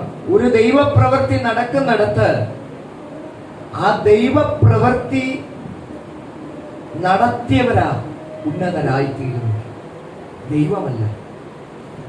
അതുപോലും അവിടെ വരാതിരിക്കാൻ വേണ്ടി കാരണം അവിടെ ഇപ്പൊ നമ്മളെ കൂടി ദൈവം ഒരു പ്രവൃത്തി ചെയ്യാൻ ആഗ്രഹിക്കുന്നു. ആ പ്രവൃത്തി ആരും അറിയാതെ നമ്മൾ സൈലന്റ് ആയിട്ടിരിക്കുമ്പോൾ ദൈവം അത് ചെയ്തെടുക്കുമ്പോൾ ദൈവത്തിന്റെ നാമം മഹത്വം എടുക്കും. ഹല്ലേലൂയ. ദൈവത്തിന്റെ നാമം മഹത്വം എടുക്കുമ്പോൾ അടുത്ത ഒരു ലെവലിലേക്ക് ദൈവം നമ്മളെ കൊണ്ടുപോകും. എന്നാൽ അവിടെ മനുഷ്യൻ ദൈവത്തിന്റെ മഹത്വം എടുത്താല് അവിടെ എന്ത് സംഭവിക്കും? അടുത്ത ലെവലിലേക്കുള്ള ഒരു പ്രയാണം ഉണ്ടാകത്തില്ല. അപ്പൊ ഇവിടെ മിണ്ടുവാൻ അവൻ സമ്മതിക്കാതെ അവയെ ശാസിച്ചെന്ന് പറഞ്ഞു കഴിഞ്ഞാൽ യേശു തന്റെ ദൗത്യം പൂർത്തീകരിക്കുവാൻ ആഗ്രഹിച്ചുകൊണ്ട്, തന്റെ പിതാവിന്റെ ഇഷ്ടം ചെയ്യുവാൻ ആഗ്രഹിച്ചുകൊണ്ട് ഈ ഭൂമിയിൽ വന്ന് അത് പൂർണ്ണമായി നടത്തണം. അതിന്റെ ഇടയ്ക്ക് വേണമെങ്കിൽ യേശു ശാസിക്കാതെ ഇരുന്നാൽ ഇതെല്ലാം വിളിച്ചു പറയുന്നത് യേശു ദൈവപുത്രൻ എന്ന് പറയുമ്പോൾ യേശു അവിടെ ഉയരുകയാണ്. പക്ഷെ അതുപോലും വേണ്ട, പിതാവിന് സകല മഹത്വവും കൊടുത്തുകൊണ്ട് മുന്നോട്ട് പോകാൻ ശ്രമിക്കും. ഹല്ലേലൂയ. ഇവിടെ നോക്ക്, നേരം വെളുത്തപ്പോൾ അവൻ പുറപ്പെട്ടു ഒരു നിർജ്ജന സ്ഥലത്തേക്ക് പോയി. ശുശ്രൂഷകളെല്ലാം കഴിഞ്ഞപ്പോൾ, ഹല്ലേലൂയ, വിശ്രമത്തിനല്ല പോയത്, പ്രാർത്ഥനയ്ക്കായിട്ട് കടന്നുപോയി. ഒരു സ്ഥലം തേടിപ്പോകുകയാണ്. കാരണം ഹല്ലേലൂയ, സ്തോത്രം, അതിലും വലിയ ഒരു ദൗത്യം പിതാവ് തന്നിൽ ഏൽപ്പിച്ചിരിക്കുന്നു എന്നുള്ള വലിയ ഒരു ദർശനം യേശുവിന്റെ ഉള്ളത്തിൽ ഉണ്ടായതുകൊണ്ട് ഹല്ലേലൂയ, സ്തോത്രം, റെസ്റ്റ് പോലും എടുക്കാതെ ദൈവത്തിന്റെ ഹല്ലേലൂയ സന്നിധിയിലേക്ക് ഓടി ചെല്ലുകയാണ്. ഹല്ലേലൂയ. ഇവിടെ നോക്കാൻ, നിർജ്ജന സ്ഥലത്തേക്ക് പോയി.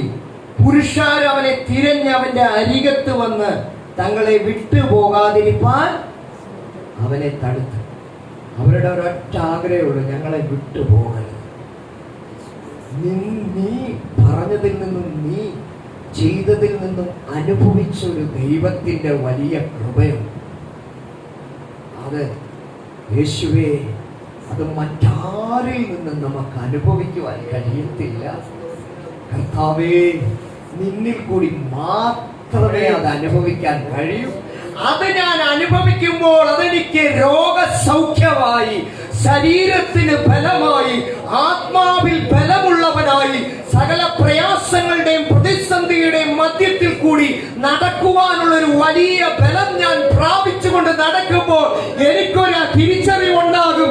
ആ തിരിച്ചറിവ് മറ്റൊന്നുമല്ല, ഞാൻ എന്റെ ബുദ്ധി കൊണ്ടോ എന്റെ ശക്തി കൊണ്ടോ അല്ല ഞാൻ നടക്കുന്നത്, എന്റെ ബുദ്ധി കൊണ്ടോ എന്റെ ശക്തി കൊണ്ടോ അല്ല ഞാൻ ഇരിക്കുന്നത്, ഞാൻ ചലിക്കുന്നത് പോലും എന്റെ അപ്പന്റെ വലിയ കൃപയാ.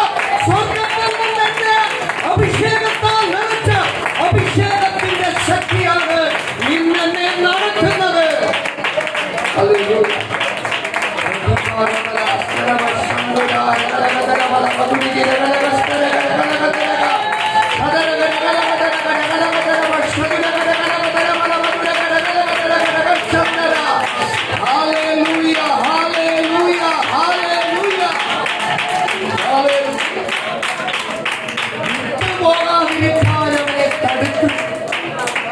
ഞങ്ങളെ വിട്ടുപോകല്ലേ. ഹല്ലേലൂയ. പക്ഷെ കർത്താവ് പറഞ്ഞു, ഹല്ലേലൂയ, ഞാൻ മറ്റുള്ള പട്ടണങ്ങളിലും ദൈവരാജ്യം സുവിശേഷിക്കേണ്ടതാകുന്നു, ഇതിനായിട്ടല്ലോ എന്നെ അയച്ചിരിക്കുന്നത്. ഹല്ലേലൂയ. കർത്താവിന് വേണമെങ്കിൽ പറയാൻ, എന്നാ നിങ്ങളുടെ കൂടെ ഞാൻ ഇരിക്കാം, നിങ്ങളെല്ലാവരും കൂടെ വാ. പക്ഷെ അവിടെ പറയാതെ കർത്താവ് എന്തുവാ ചെയ്തത്? നോ, നിങ്ങൾക്ക് വേണ്ടതെല്ലാം തന്നു കഴിഞ്ഞു. അതിനകത്ത് നിങ്ങൾ ഉറപ്പും ധൈര്യമുള്ളവരായിട്ടിരുന്നോ. ഇനി എനിക്ക് മറ്റു പട്ടണങ്ങളിൽ നിങ്ങളെ പോലെ ആളുകളെ വിടുതലിലേക്ക് നടത്തുവാനുണ്ട്. അതിലേക്ക് എനിക്ക് കടന്നു പോകണം. അവിടെ പോകും. കർത്താവിന്റെ ദർശനം നോക്കിക്കേ. ഒരു പട്ടണത്തിൽ, ഒരു ചെറിയ ഗ്രാമത്തിൽ ഒതുങ്ങുന്നതാണ്. ഹല്ലേലൂയ. പട്ടണങ്ങളിലേക്ക് എനിക്ക് കടന്നു പോകണം. ദൈവരാജ്യം സുവിശേഷിക്കേണ്ടതാകുന്നു, അതിനായിട്ടല്ലോ എന്നെ അയച്ചിരിക്കുന്നത്. 4:17-18 ലൂക്കോസിന്റെ സുവിശേഷത്തിനകത്ത് നമ്മൾ വായിക്കുമ്പോൾ യെശയ്യാ പ്രവാചകന്റെ പുസ്തകം യേശുവിന് കൊടുത്ത് യേശു ആ പുസ്തകം വിടർത്തി വായിക്കുന്നൊരു ഭാഗം, യേശുവിനെ പറ്റി തന്നെ വായിക്കുന്നൊരു ഭാഗം അവിടെയുണ്ട്. ദരിദ്രന്മാരോട് സുവിശേഷം അറിയിക്കുവാൻ കർത്താവ് എന്നെ അഭിഷേകം ചെയ്യുകയാൽ എന്റെ മേലുണ്ട്. ബദ്ധന്മാർക്ക് വിടുതലും കുരുടന്മാർക്ക് കാഴ്ചയും പ്രസംഗിപ്പാനും പീഡിതന്മാരെ വിടിവിച്ചയപ്പാനും കർത്താവിന്റെ പ്രസാദവർഷം പ്രസംഗിക്കുവാനും ഹല്ലേലൂയ എന്നെ അയച്ചിരിക്കുന്നത് എന്തിനാ? എന്റെ മേല് ദൈവത്തിന്റെ അഭിഷേകം ചെയ്തതിന്റെ വ്യക്തമായ ഉദ്ദേശം എന്ന് പറയുന്നത്, ഞാൻ ദരിദ്രന്മാരോട് സുവിശേഷം അറിയിക്കണം. ദരിദ്രന്മാരെന്ന് പറഞ്ഞാൽ നമ്മുടെ കയ്യിലും ദൈവത്തെ അറിഞ്ഞ മക്കളെ, നമ്മുടെ ജീവിതത്തില് നമ്മൾ ദരിദ്രന്മാരാണെങ്കിൽ നമ്മൾ സമ്പന്നരാണ്.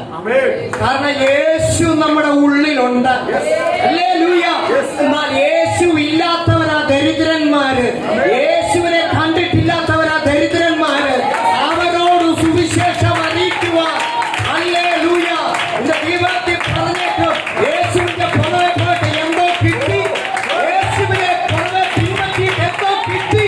ഇന്ന് കാണാത്ത കായ, ഇന്ന് നിന്നോട് പറഞ്ഞ വായ, നിന്നോട് പറഞ്ഞ കണ്ണുകൾ ഈ ഭൂമിയിൽ അസ്തമിച്ചു പോകുമ്പോൾ നിന്റെ ജീവൻ അസ്തമിക്കാതെ നിത്യതയുടെ തീരത്ത്, ദൈവയുടെ തീരത്ത് അരുമ മണവാളന്റെ മുഖം കണ്ടുകൊണ്ട് നിനക്ക് ജീവിക്കുവാൻ കഴിയും.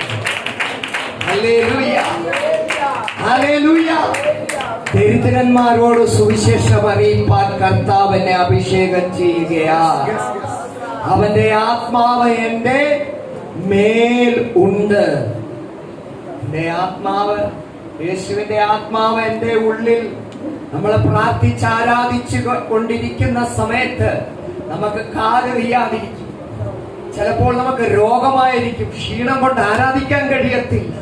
എന്നാലും മുട്ടുമേൽ ഇരിക്കാനുള്ള മനസ്സുണ്ടല്ലോ, ആ മനസ്സിന്റെ അകത്ത് ദൈവത്തിന്റെ പ്രവൃത്തി വെളിപ്പെടുന്നു. ഹല്ലേലൂയ. ചിലപ്പോ ക്ഷീണം കാണാൻ ഉറങ്ങിപ്പോയേക്കാം, പക്ഷേ ഹല്ലേലൂയ സ്തോത്രം, ദൈവത്തോട് നമുക്കൊന്ന് പ്രാർത്ഥിക്കാൻ കഴിയും. കർത്താവ്, എനിക്ക് ബലമില്ല, ശക്തിയില്ല, എനിക്ക് പ്രാർത്ഥിക്കാൻ ആഗ്രഹമുണ്ട്, പലപ്പോഴും അതിന് കഴിയുന്നില്ല. എന്നാൽ ദൈവമേ, എന്റെ ബുദ്ധി കൊണ്ടോ ശക്തി കൊണ്ടോ അല്ല, ദൈവത്തിന്റെ പരിശുദ്ധാത്മാവ് എന്നെ ഒന്ന് സഹായിക്കണേ. ദൈവത്തിന്റെ പരിശുദ്ധാത്മാവ് ഇതിനായി എന്നെ ഒന്ന് സഹായിക്കണമേ. നമുക്ക് പറയാൻ കഴിയും, ആത്മാവ് എന്റെ മേലുള്ളത് ദരിദ്രന്മാരോട്, ദൈവത്തെ അറിയാത്തവരോട് ദൈവത്തിന്റെ സുവിശേഷം അറിയിക്കാൻ, ബദ്ധന്മാർക്ക് വിടുതലും കുരുടന്മാർക്ക് കാഴ്ചയും പ്രസംഗിപ്പാനും പീഡിതന്മാരെ വിടുവിച്ചയപ്പാനും കർത്താവിന്റെ പ്രസാദ വർഷം പ്രസംഗിപ്പാനും എന്നെ അയച്ചു. ഹല്ലേലൂയ. കർത്താവ് വിടുതൽ കൊടുക്കാനുള്ള എല്ലാ കാര്യങ്ങളും നമ്മുടെ കയ്യിലുണ്ട്. ആർക്കാ വിടുതൽ കൊടുക്കേണ്ടത്? വിടുതലില്ലാത്തവർക്ക്, ബദ്ധന്മാർക്ക്, പിശാചിനാൽ ബന്ധിക്കപ്പെട്ടവർക്ക്, ഹല്ലേലൂയ, ഇതുവരെ ദൈവത്തെ കണ്ടിട്ടില്ലാത്തവർക്ക്, അന്ധകാരത്തിൽ കിടക്കുന്നവർക്ക്, ഇവർക്കെല്ലാം ഹല്ലേലൂയ, ആരും നോക്കാത്തവര്, കാണാത്തവര്, ഹല്ലേലൂയ. പക്ഷെ ദൈവം നമ്മളെ പറ്റി ആഗ്രഹിക്കുക, ഹല്ലേലൂയ, അവരുടെ അരികിലേക്കൊന്ന് എത്താൻ. അവരുടെ അരികിലേക്ക് എത്തണമെങ്കിൽ ഹല്ലേലൂയ നമ്മുടെ വാ തുറക്കണം. ക്രൂശിന്റെ വചനം നശിച്ചു പോകുന്നവർക്ക് ഭോഷത്വവും, രക്ഷിക്കപ്പെടുന്ന നമുക്കോ എന്തുവാ? ദൈവശക്തി. ഹല്ലേലൂയ. ഈ ദൈവശക്തിയായിട്ടല്ലയോ നമ്മൾ കടന്നു പോകുന്നത്, അല്ലേ? ഹല്ലേലൂയ. നശിച്ചു പോകുന്നവർക്ക് എന്തോ ഭോഷത്വമാണ്. ക്രൂശിന്റെ വചനവും കൊണ്ടാണ് നമ്മൾ നടക്കുന്നത്. ഹല്ലേലൂയ. നമ്മളെ വീണ്ടെടുത്ത രക്തത്തിലാണ് നമ്മൾ ആശ്രയിക്കുന്നത്. ഹല്ലേലൂയ. അതിൽ ആശ്രയിച്ചാൽ നമ്മൾ മുമ്പോട്ട് പോകുന്നത്. അതിനകത്തെ ദൈവശക്തി വ്യാപരിക്കുകയാണ്. അതെന്നും നമ്മൾ എന്തോ പുതുക്കിക്കൊണ്ടിരിക്കണം. എങ്ങനാ പുതുക്കുന്നത്? ഹല്ലേലൂയ, പ്രാർത്ഥനയിൽ, ആരാധനയിൽ, ഹല്ലേലൂയ സ്തോത്രം, ഉപവാസത്തിൽ നമ്മളെ ഹല്ലേലൂയ സ്തോത്രം അത് പുതുക്കിക്കൊണ്ട് മുമ്പോട്ട് കൊണ്ടുപോയിക്കൊണ്ടിരിക്കണം. ഹല്ലേലൂയ. ദൈവം അത് ആഗ്രഹിക്കുകയാണ്. ഹല്ലേലൂയ. ഹല്ലേലൂയ. ദൈവത്തിന്റെ വചനം നമ്മൾ വ്യക്തമായി സംസാരിക്കണം. ഹല്ലേലൂയ. അതുകൊണ്ട് അപ്പൊ എസെക്കിയേൽ പുസ്തകത്തില് 18-ാമത്തെ അധ്യായത്തിലെ 23-ാമത്തെ വാക്യത്തിൽ പറയുന്നു, ദുഷ്ടന്റെ മരണത്തിൽ എനിക്ക് അല്പമെങ്കിലും താല്പര്യമുണ്ടോ? ഹല്ലേലൂയ സ്തോത്രം. അവൻ തന്റെ വഴികളെ വിട്ടുതിരിഞ്ഞ് ജീവിക്കണമെന്നല്ലയോ എന്റെ താല്പര്യം? കർത്താവിന്റെ താല്പര്യങ്ങൾ, ദൈവത്തിന്റെ താല്പര്യം ഇതാ. ദുഷ്ടന്റെ പ്രവൃത്തികളിൽ ഒന്നും ദൈവം പ്രസാദിക്കുന്നില്ല, പക്ഷെ അവന്റെ മരണത്തിൽ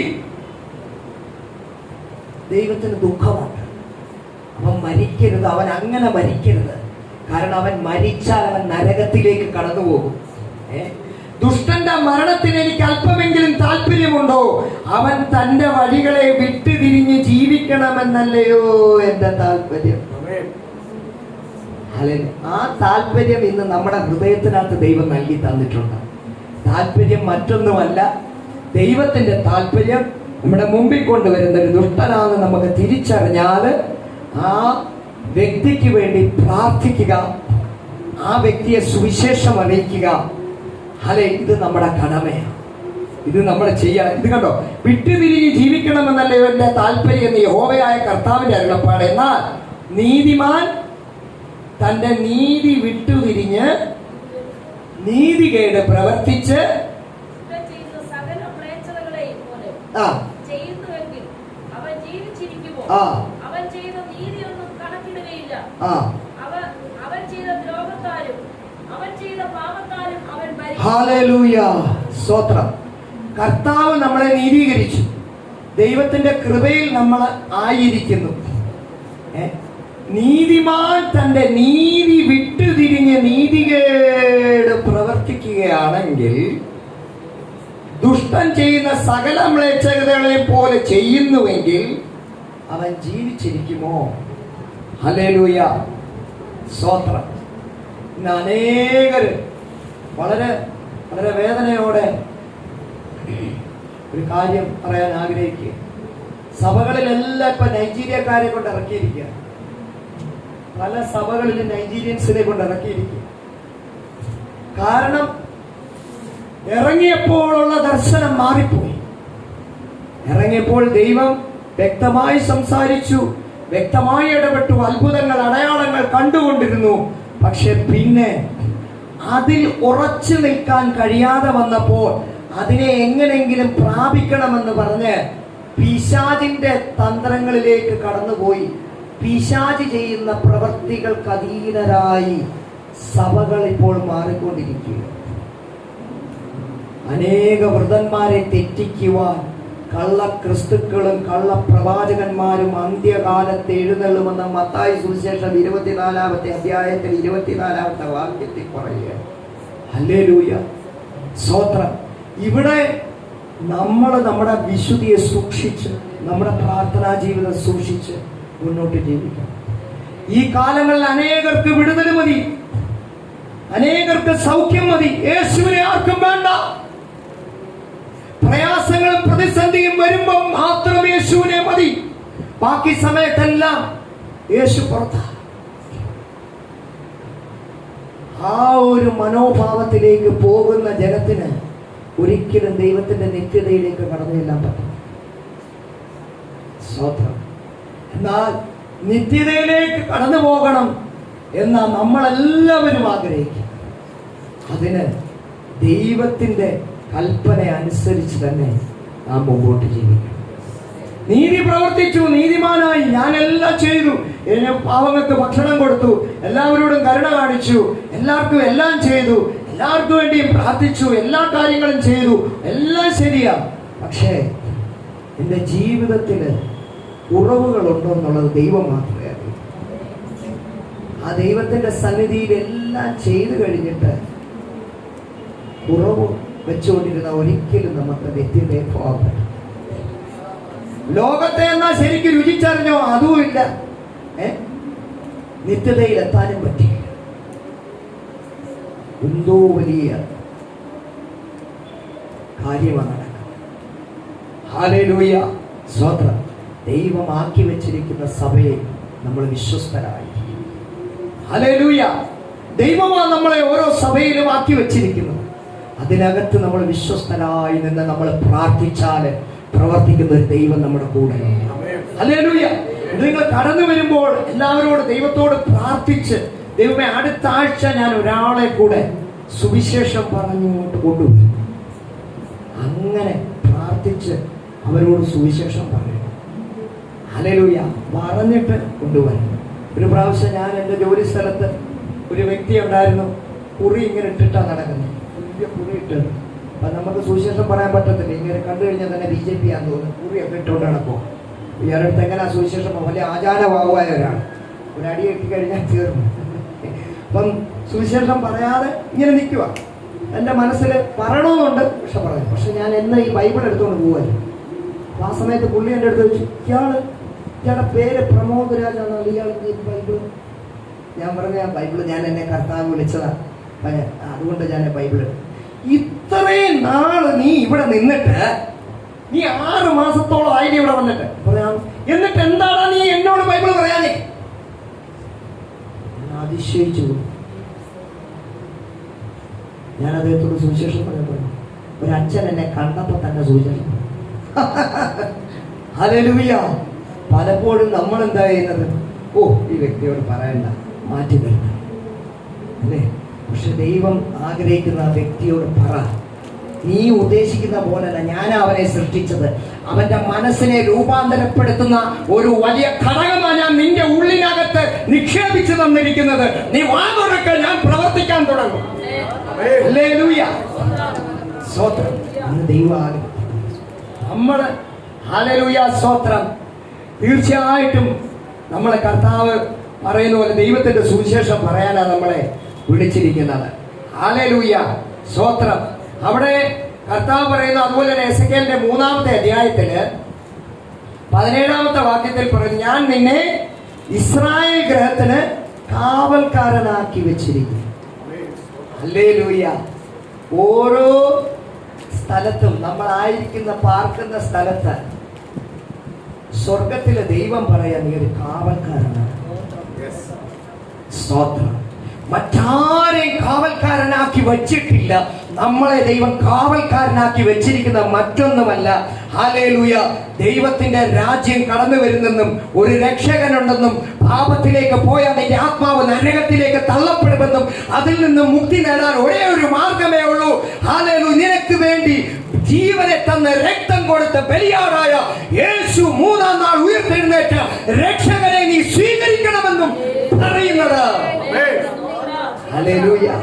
ഇവിടെ നോക്ക്, ഇവിടെ പറയാ, ഞാൻ നിന്നെ ഇസ്രായേൽ ഗൃഹത്തിന് കാവൽക്കാരനാക്കി, നീ എന്റെ വായിൽ നിന്ന് വചനം കേട്ട് എന്റെ നാമത്തിൽ അവരെ പ്രബോധിപ്പിക്കണം. നമ്മുടെ ബുദ്ധിയിൽ നിന്ന് ദൈവസന്നിധിയിൽ ഇരുന്ന ദൈവത്തോട് ചോദിച്ചു, ആ വ്യക്തിയെ ദൈവമേ ഞാൻ അറിയുന്നതിനേക്കാളും നീ അറിയുന്നു. അല്ലെങ്കിൽ എന്റെ മുമ്പേ കൊണ്ടുവരുന്ന ഒത്തിരി ആളുകൾ ഉണ്ടായിരിക്കും, പക്ഷെ അവരെ ഒന്നും ഞാൻ അറിയുന്നില്ല. പക്ഷേ ദൈവമേ നീ അറിയുന്നു. അവരുടെ ഹൃദയം നീ അറിയുന്നു, അവരുടെ വിചാരങ്ങൾ നീ അറിയുന്നു, അവരുടെ സകല പ്രവൃത്തികൾ നീ അറിയുന്നു. എന്നാൽ ഞാൻ പ്രാർത്ഥിക്കുന്നു, കർത്താവേ, നീ വചനം ഞാൻ പറയുമ്പോൾ അങ്ങയുടെ പരിശുദ്ധാത്മാവ് പറയണം. പരിശുദ്ധാത്മാവ് പറയുമ്പോൾ അവിടെ വിടുക. നമ്മൾ ദൈവസന്നിധിയിൽ പ്രാപിച്ചെന്ന് ദൈവത്തിന്റെ സുവിശേഷം അറിയിക്കുമ്പോൾ ദൈവം അവിടെ സംസാരിക്കും. ഹല്ലേലൂയ. ഒരു അമ്മച്ചിയുണ്ട്, 90 വയസ്സുണ്ട്. അവിടെ ഒരു ഗ്രാമത്തിൽ സുവിശേഷം പറയാൻ അറിയത്തില്ല, പക്ഷെ നല്ലോണം പ്രാർത്ഥിക്കും. അവിടെ ചെന്നോ എല്ലാവരോടും പറയുന്ന ഒറ്റ കാര്യമേ ഉള്ളൂ, യേശു നിന്നെ സ്നേഹിക്കും. പറഞ്ഞിട്ട് അങ്ങോട്ട് പോകും. ഇയാൾ പറയും, എന്തുവാ ഇതിന്റെ കാന്തിക ശക്തി എന്നറിയത്തില്ല. 100 പേരുള്ള ഈ അമ്മച്ചി ഒറ്റ കാര്യം പറഞ്ഞിട്ടുള്ളൂ, യേശു നിന്നെ സ്നേഹിക്കും. അവരെല്ലാ സമയവും അമ്മച്ചിയുടെ എന്ന് പറഞ്ഞാൽ എല്ലാ സമയവും പ്രാർത്ഥന. രാവിലെ എണീറ്റ് പ്രാർത്ഥന, ഉച്ചയ്ക്ക് പ്രാർത്ഥന, വൈകിട്ട് പ്രാർത്ഥന, എപ്പോൾ ചെന്നാലും പ്രാർത്ഥന. അവരെപ്പോഴും സന്തോഷത്തില്ല. അവരുടെ ജീവിതത്തിൽ പ്രതിസന്ധിയുണ്ട്, കഷ്ടമുണ്ട്, ദുഃഖമുണ്ട്, രോഗമുണ്ട്. പക്ഷെ അവരതെല്ലാം മറന്നിട്ട് പറയുക, ഹല്ലേലൂയ, യേശു എന്റെ കൂടെയുണ്ട്. ഞാൻ ആ പ്രവൃത്തികൾ എന്റെ കണ്ണുകൊണ്ട് കാണുന്നു. ഞാൻ ദൈവത്തിന് സ്തോത്രം ചെയ്യും. ഹല്ലേലൂയ. പ്രാർത്ഥിക്കാൻ തുടങ്ങിയ സംഗതികൾ മാറും, അന്തരീക്ഷം മാറും, സ്ഥിതികൾ മാറും. ദൈവം ആഗ്രഹിക്കുന്ന, നമ്മൾ ആഗ്രഹിക്കുന്ന പോലല്ല. നമ്മൾ ആഗ്രഹിക്കുന്നത് ഇന്നതാവണം, അല്ലെങ്കിൽ ഇന്നതാവണം, വലിയ ഒരു അഭിഷിക്തരാവണം, അല്ലെങ്കിൽ വലിയൊരു ദൈവത്തിന്റെ പ്രവാചക ആകണം എന്നൊക്കെയാണ് നമ്മൾ ആഗ്രഹിക്കുന്നത്. എന്നാൽ ദൈവം അതിനപ്പുറം സഭയ്ക്ക് ഉണർവ് വരുത്തുന്ന രീതിയിൽ, സഭയിൽ ആളുകളെ കൊണ്ടുവരുന്ന രീതിയിൽ, ഒരു പട്ടണവും കാണാത്ത തരത്തില് വലിയ ദൈവത്തിന്റെ തീയതികൾ പോവുക. ഇവിടെ നിൽക്കുന്ന ഓരോ വ്യക്തികളായിക്കൊണ്ട് ദൈവം വലിയ കാര്യങ്ങൾ ചെയ്യാൻ പോവുക. ഈ കൊട്ടാരങ്ങളും പട്ടണം അല്ല കൊട്ടാരെന്ന വർഷിച്ചെങ്കിൽ കൂടി അറിയാൻ പോകുക.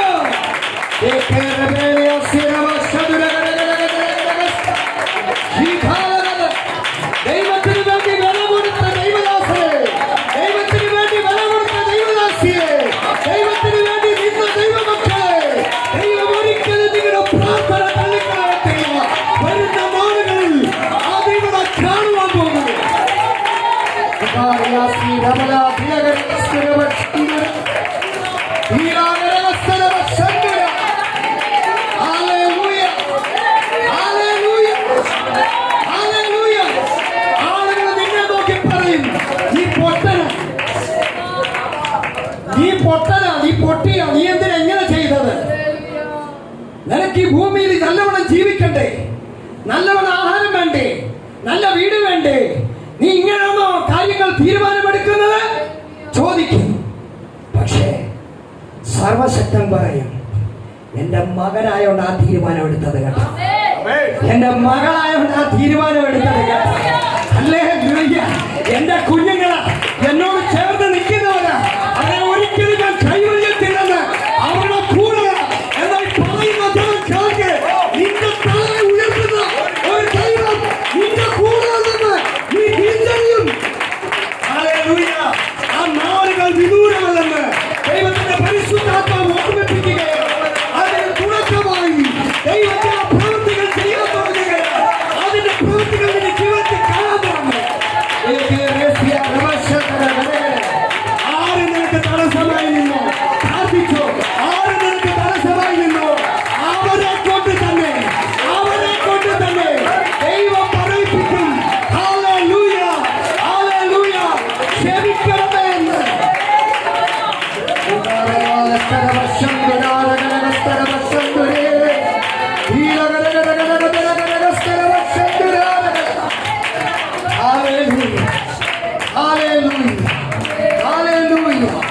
ഇന്ന് ദൈവം ആഗ്രഹിക്കുന്നതാണ്.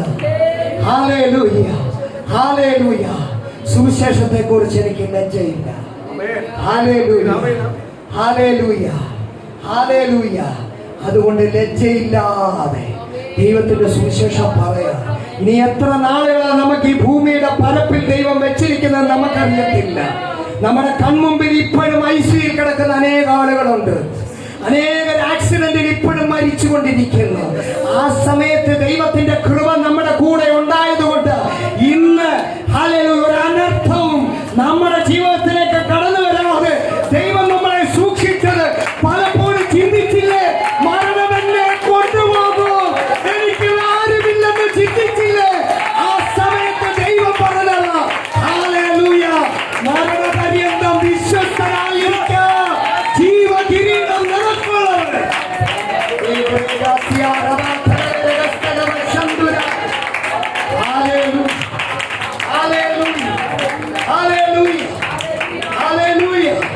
അതുകൊണ്ട് ദൈവത്തോട് നമ്മൾ പറയേണ്ട ഒരു കാര്യം, ഹല്ലേലൂയ, ആരൊക്കെ എതിർത്തുണ്ട് അതിന് മറുപടി കൊടുക്കാൻ പോകണ്ട. ആരൊക്കെ നമ്മളെ പുച്ഛിച്ചോട്ട് മറുപടി കൊടുക്കരുതേ. ആരൊക്കെ നമ്മളെ ചീത്ത വിളിച്ചോട്ട് മറുപടി കൊടുക്കരുതേ.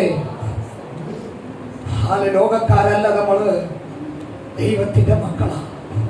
മറുപടി കൊടുക്കുന്നവൻ ദൈവമാണ്. നമ്മളെ കരയേണ്ട ദൈവസന്നിധിയിൽ. കർത്താവേ, എന്നെ വേദനിപ്പിച്ച ഒരു സംഭവം ഞാൻ പറയാം.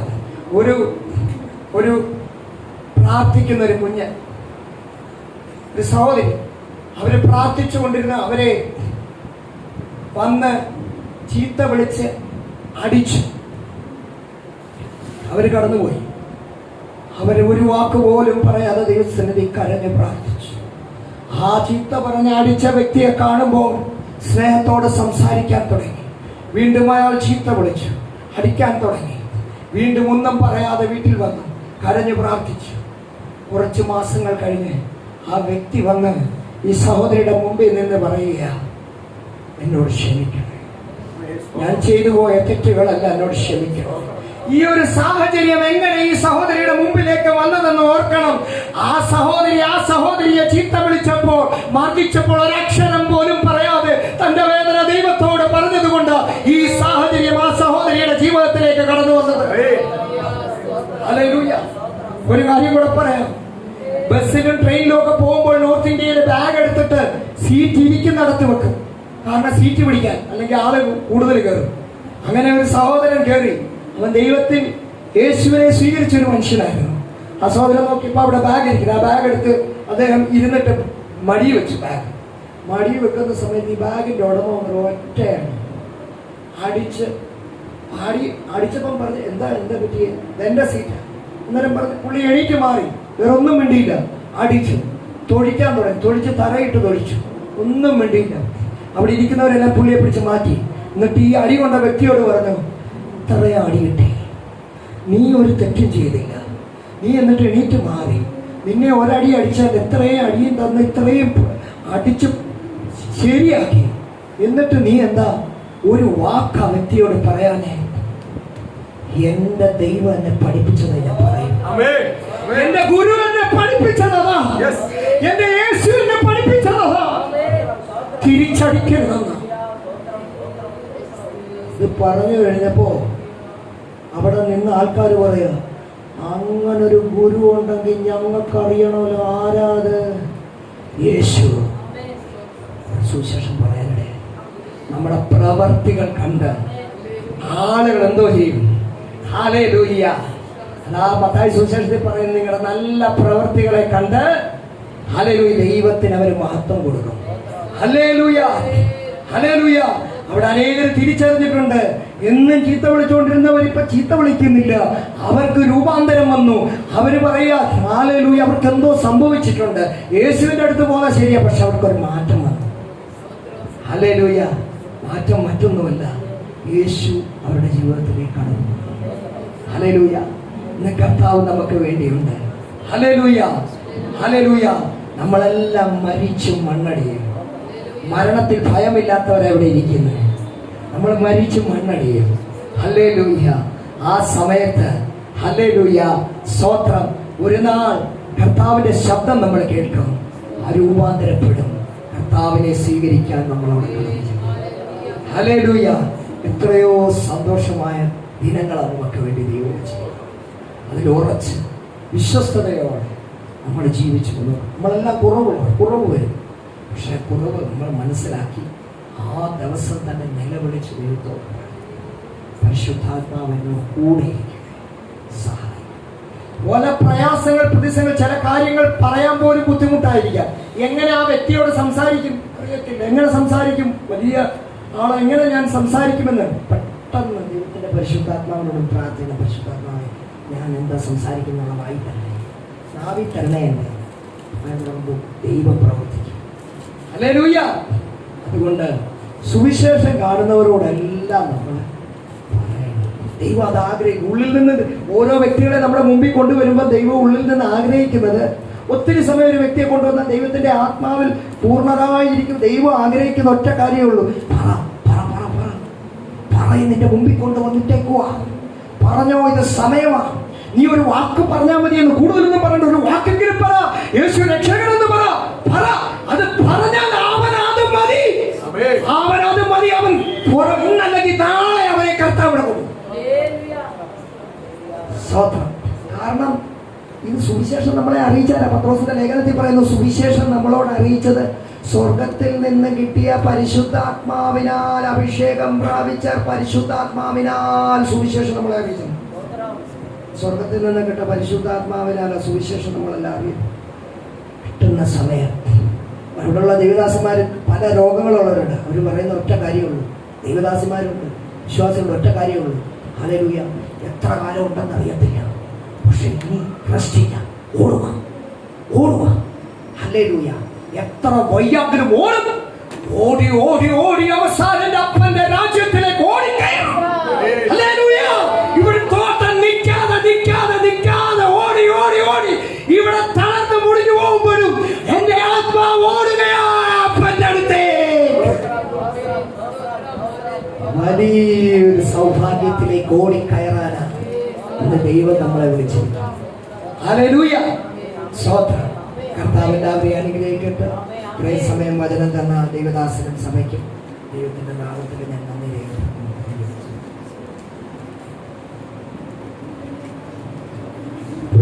സ്തോത്രം. അനുഗ്രഹപ്പെട്ട കർത്താവിന്റെ വചനം കേൾക്കുവാൻ ഇന്ന് പകല് സഭയ്ക്കും ദൈവമക്കൾക്കും ദൈവഭാഗ്യം നൽകിയ ദൈവത്തിന്റെ വലിയ കൃപയെ ഓർത്ത് നന്ദിയോട് ദൈവത്തെ സ്തുതിക്കുന്നു, സ്തോത്രം ചെയ്തു. സ്തോത്രം. കർത്താവിന്റെ ദാസനെ ശക്തമായി ഉപയോഗിച്ചു. കർത്താവിന്റെ ദാസനെ, കുടുംബത്തിനെ അനുഗ്രഹിച്ച് നമ്മൾ പ്രാർത്ഥിക്കാൻ പോവുക. സ്തോത്രം. എല്ലാ ദൈവമക്കൾക്കും എഴുന്നേക്കാം, കർത്താവിന്റെ പാദപീഠത്തിലേക്ക് എഴുന്നേക്കാം. സ്തോത്രം. ഹല്ലേലൂയ. സ്തോത്രം.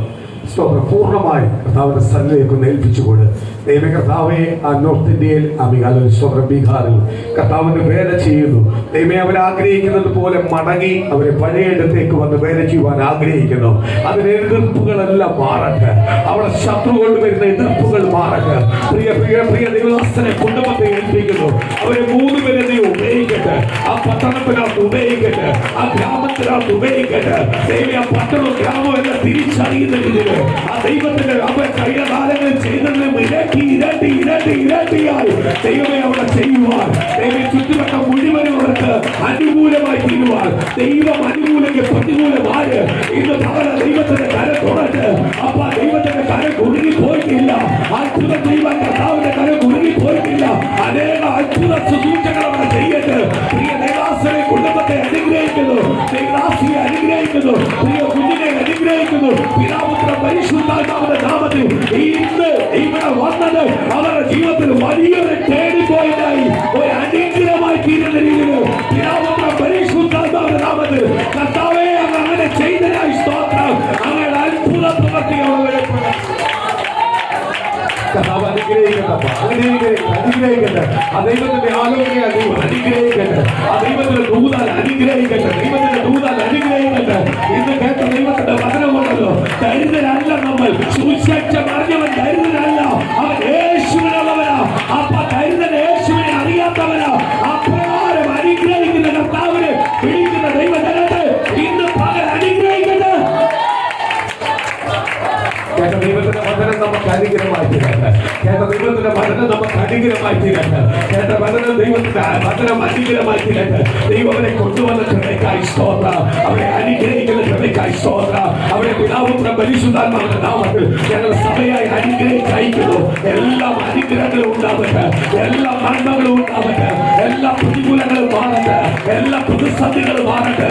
യേശുവിന്റെ നാമത്തിൽ ഒരു വാക്ക് കൽപ്പിച്ചാൽ സംഭവിക്കാത്തത് ഒന്നുമില്ലല്ലോ. അവരുടെ മേൽ അധികാരത്തോട് ബലത്തോട് ശക്തിയോട് കർത്താവ് കൊണ്ടുവന്ന ദൈവത്തിന്റെ കർത്താവ് ഓരോ കുടുംബത്തിനെ പേര്